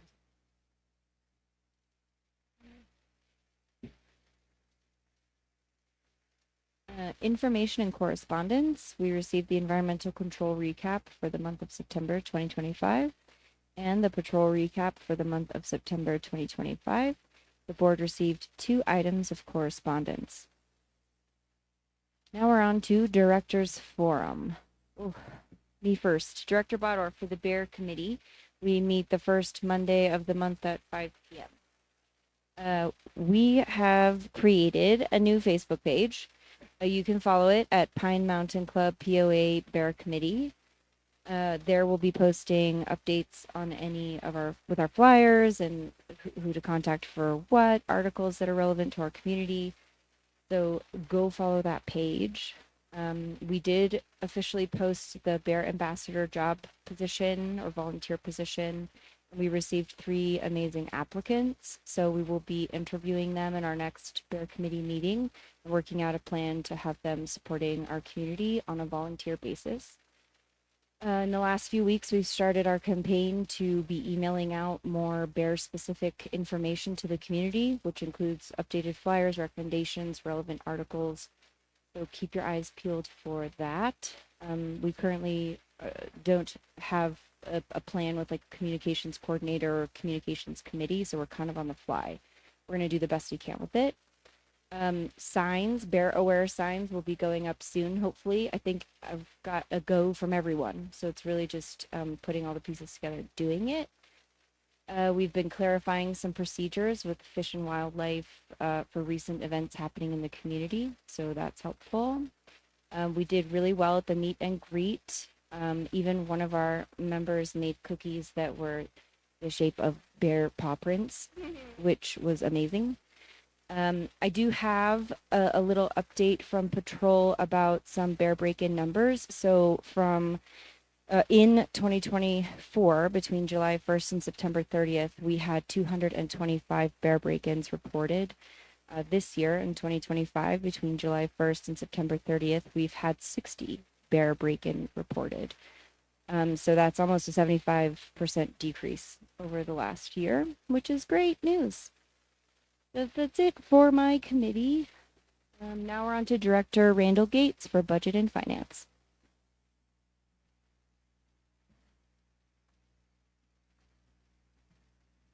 As I mentioned, the committee got bumped the prior month and it was dark in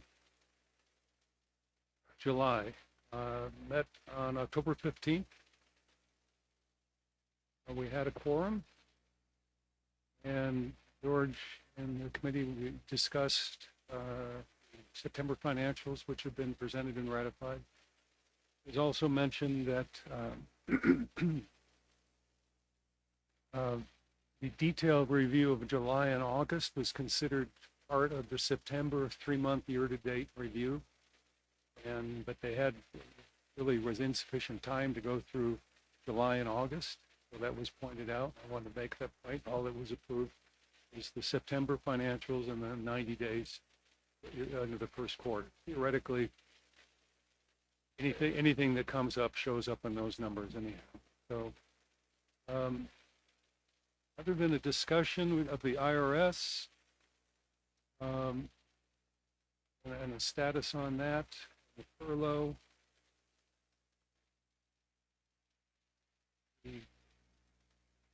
there was a discussion on this investment policy with adding Treasury Direct, and they did make a recommendation and voted on a recommendation to consider things other than T-bills, such as certificates of deposit, the goal being diversification. So that will be considered as we go forward. CDs take a little more management than T-bills, which are easy to roll over. And CDs tend to be a little more fixed, but we'll take their advisement and discuss it as we formalize going past just the insured cash sweep accounts and better returns. But other than that, good committee, good discussion, and they're also wanting to start looking at the business policy procedures and working on a process to start going through those at the committee level. Okay, thank you, Randall. Next would be Director Bennett for communications, but she's not here, so we're going to skip down to Directors Coulter and Arman for emergency preparedness. Good morning, ladies and gentlemen. How are you this morning? Good afternoon? Oh, gosh. Good afternoon. All right, so real quick, I'm going to try and be quick, but there was a lot that we actually accomplished with emergency preparedness and CERT. As everybody knows, we did have the Great Shakeout. Now, so members understand the Great Shakeout, it's to rehearse. This is a rehearsal. We are going to be making mistakes. We need to rehearse more. CERT goes every single month, and as soon as they're done with their annual monthly meeting, they go right into rehearsal mode. We get and tighten everything out, everything that needs to be tightened up. We are lacking with CERT. We are definitely lacking with volunteers. I would really like to encourage the moms that have students that are in the high school range to really get their children involved in CERT. It would be a fantastic way for them to get great benefits for schooling, their education, and it shows community leadership qualities. Plus, they also get a lot of education as it tends to be with emergencies such as CPR, wound care, splint, things like this. That as I was a kid growing up in Boy Scouts, we would learn these things. And maybe this is a great place for youth to come in and really help the community out and help themselves out. And there is great benefits in class. They do get credits for that and they're college applicants. So I would really encourage that. The next thing I would like to discuss and tell you guys about is that EP has in fact received the approval to spend money on emergency supplies for CERT. We do have a list. The list has been approved and it has been purchased. So we are putting bags together for CERT. So in case there is a disaster, they have the supplies needed, as well as Red Cross. Kathleen has described exactly what her supplies are in the Red Cross trailer that we will hopefully soon be getting up here as a full-time trailer. BJ has been fantastic in coming and to these meetings and really observing what we are trying to achieve. A big shout out to James, the GM, and James, our radio network guy. We've now have 283 members right now on radios. Not enough. We need more. Now the board has approved, and we are within the next few weeks going to be having radios sold here in the clubhouse. They will be completely put together. They will have the proper programming. They will definitely have a cradle so it can be charged. So if there is an emergency, you will have access to that. I will be discussing with the board in the coming months about getting, because members have requested 10-foot antennas. So we're going to check with the FCC. I'm going to be checking with the EC and allowing members to have access to a larger antenna on their house may also give them opportunities of getting out further so that they can feel comfortable with their radios and being able to communicate back and forth. So these are things that we are working on. A big announcement. We are going to be having a pancake and disaster preparedness right here in the Condor on November 22nd. We not only will be discussing things to do with the Snowmageddon, but we also have representatives from the CHP that will be coming and telling you how to drive, how to be safe when you're driving, when you're going out on our treacherous roads. So that will be really helpful for anybody, who, especially new members who haven't been up here during a pretty icy road condition. Let's see, we have more spending. I did that. I will talk about the Fire Safe Council when it comes to it. But please support the Red Cross, support CERT, support VC. They're very important, and the radio network, very important. Josh, do you have anything to add? Have a great weekend, guys. Thank you. All right, Director Schoening for Environmental Control.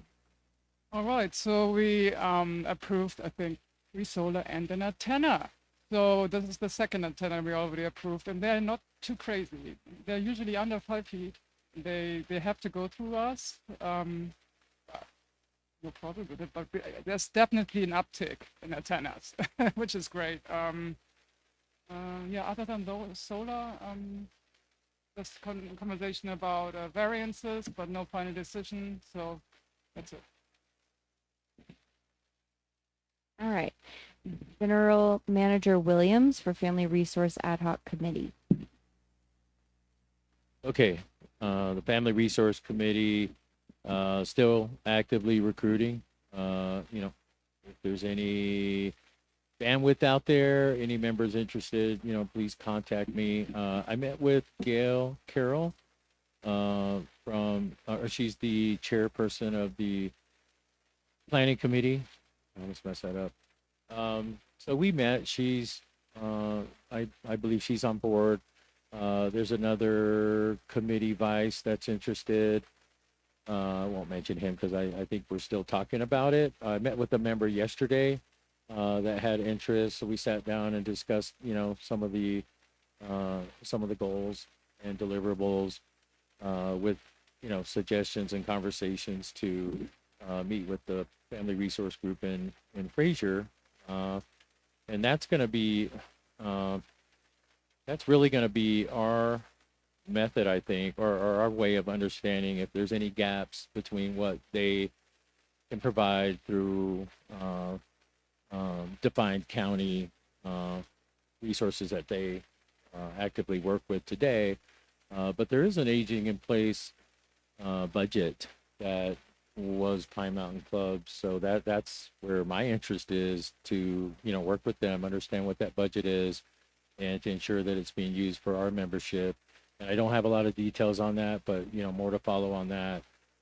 But there are 2 or 3 other folks from the new member orientation and the meeting with all the committees. I spoke with several folks at that gathering, and possibly 3 other potential folks that would be interested. Actively recruiting. We'll have to start working on the charter, but really hope to see more applicants. And I saw Leslie's application for the Family Resource Committee, and I know you're out there, Leslie. Thank you. Can't wait to work with you. But that's where I'm at on that. And please get the word out. My personal opinion is I think it's a very necessary committee.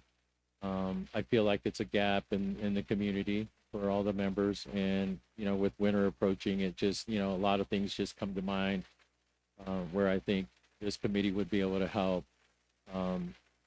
provide resources, information, and meeting with folks that just really need to talk to someone to find out, you know, how to help them and just look out for each other.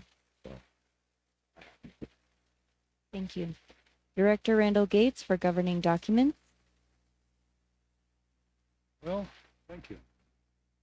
The Governing Docs Committee met on October 11th, which was commendable since the scheduled date was October 4th, but we did not have a quorum, and so the committee volunteered to come in the next weekend and address the issues that most of which were discussed today.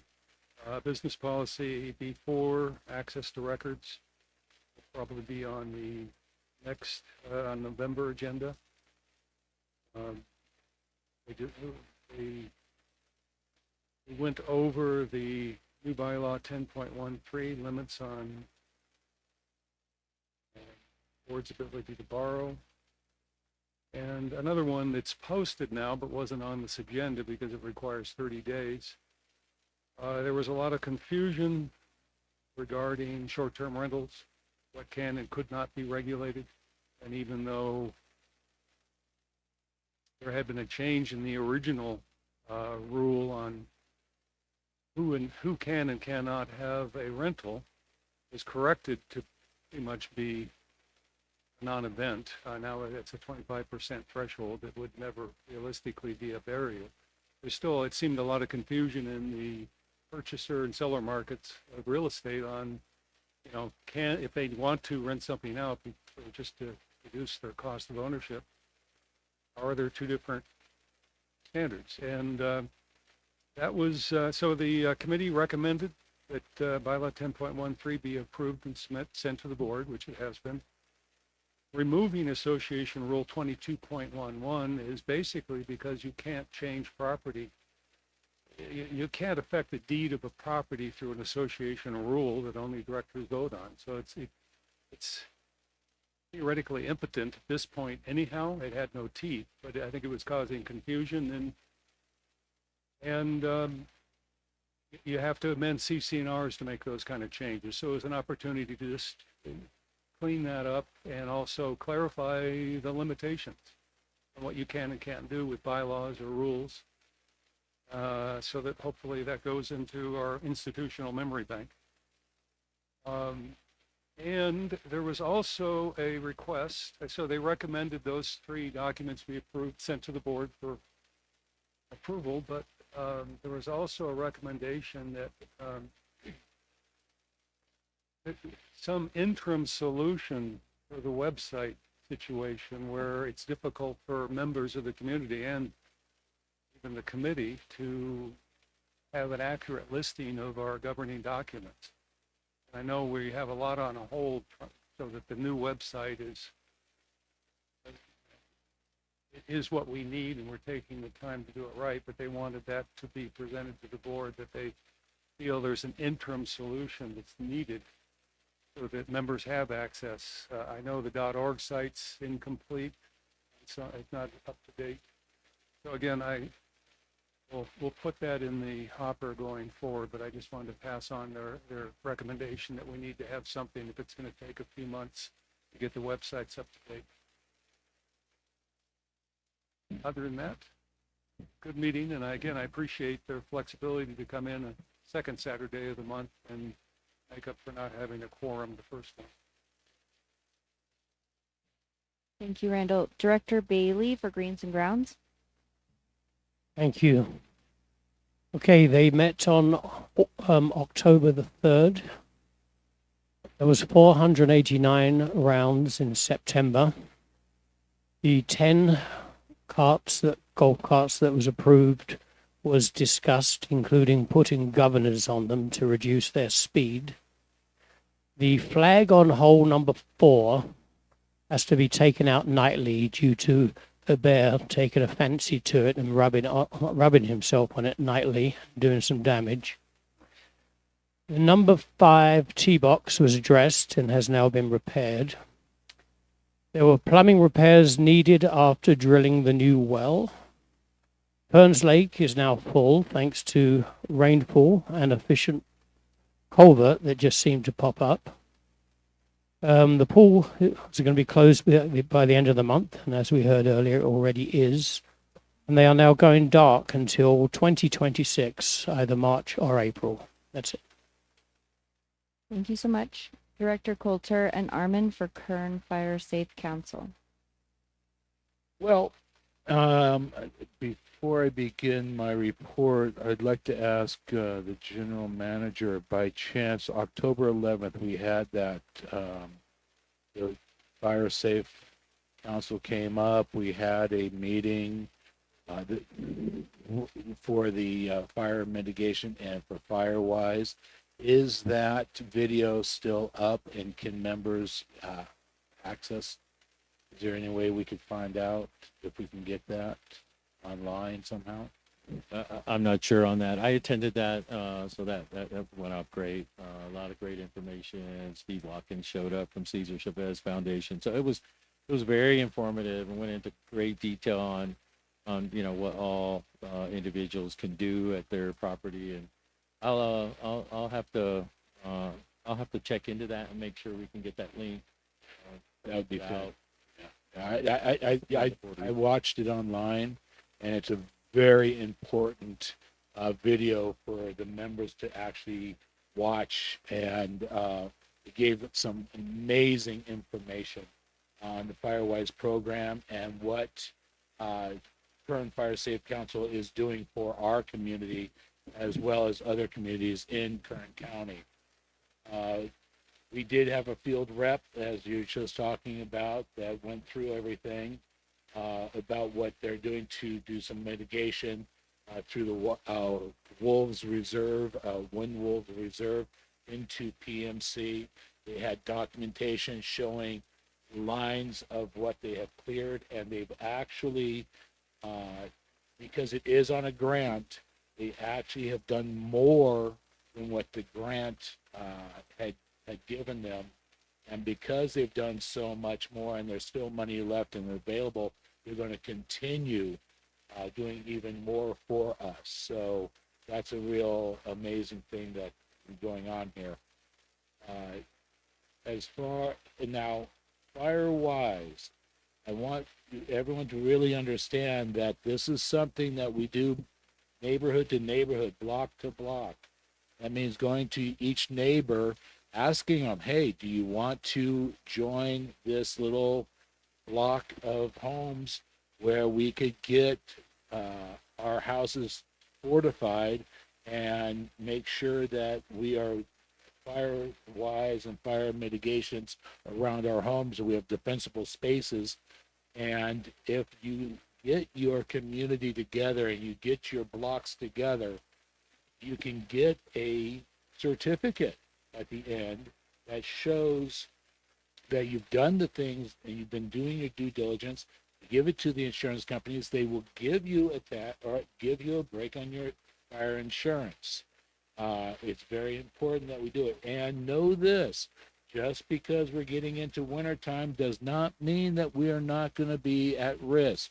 We're always at risk up here in the mountains, and you should always be very aware of your plant growth and trimming and cutting back whatever you can, whenever you can, so that it doesn't get out of hand like it has in the past. And I want to also take a moment to really give a shout out to all of the volunteers that we have, not only with Kern Fire Safe Council, but for all the other committees. We definitely need more. We need more. So thank you very much and have a beautiful weekend, guys. Thank you. Director Nicole Gates for planning. The committee was awaiting the approval of the strategic plan, and last meeting they were going over options for spreadsheet design to optimize the tracking of each action item. That's about it. Thank you so much. Director Wild from Mill Potrero Mutual Water Company. Well, I had a long amount of information, but the general manager stole my thunder. So the well is in, it's delivering between 300 and 500 gallons per minute. They're looking to see how much arsenic is in it. They continue to build up their reserves for their capital fund for infrastructure repair. They're also going to 4-year terms for directors. They're going to phase that out. And this is a little bit off topic, but I see we have our first snow. So that means we're due for our annual traffic jam at the Y. And just be aware of if you have to work off the mountain, be aware of the weather. And when you come back, it's going to be dark. It might be raining, but when you get up here, that asphalt turns to ice. So know how to put on chains. If you don't have chains, stay home. Know what it's like to be driving uphill and going backwards. And understand what it is to drive in snow. That's my. Thank you so much. General Manager Williams for Pine Mountain Club Commercial Property Owners Association. No update at this time. Okie dokie. All right. Members Rebuttal Forum. The Members Rebuttal Forum is a 10-minute period that follows the Directors Forum, offering members the opportunity to briefly respond to any matter raised by a director. Each speaker will be given up to 1 minute to share their thoughts. Members wishing to speak are kindly asked to step to the microphone, address the board chair, and state their name, tract, and lot number for the record. While the board might not respond immediately, all comments will be respectfully noted.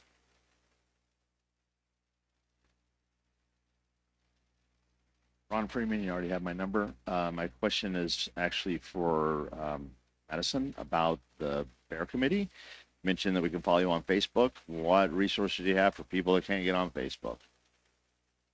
The email blasts that come from the POA. That's it.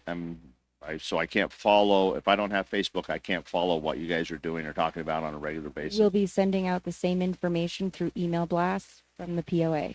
All right. Thank you. Yes, that's true. You could also attend the committee meeting, which is the first Monday of every month at 5 p.m. Any additional members wishing to speak? Okay.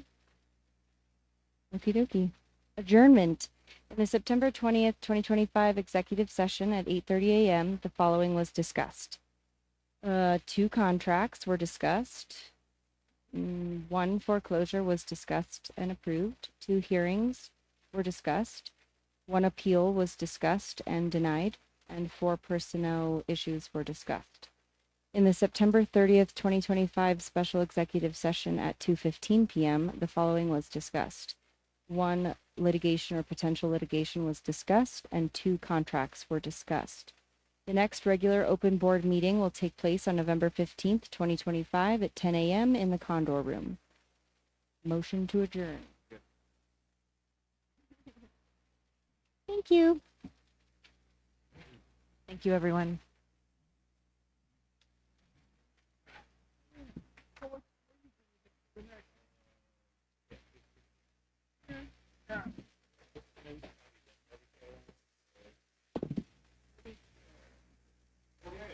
Shortest.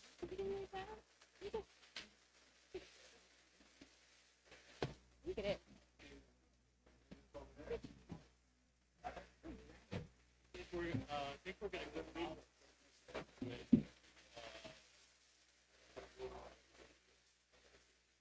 That's better.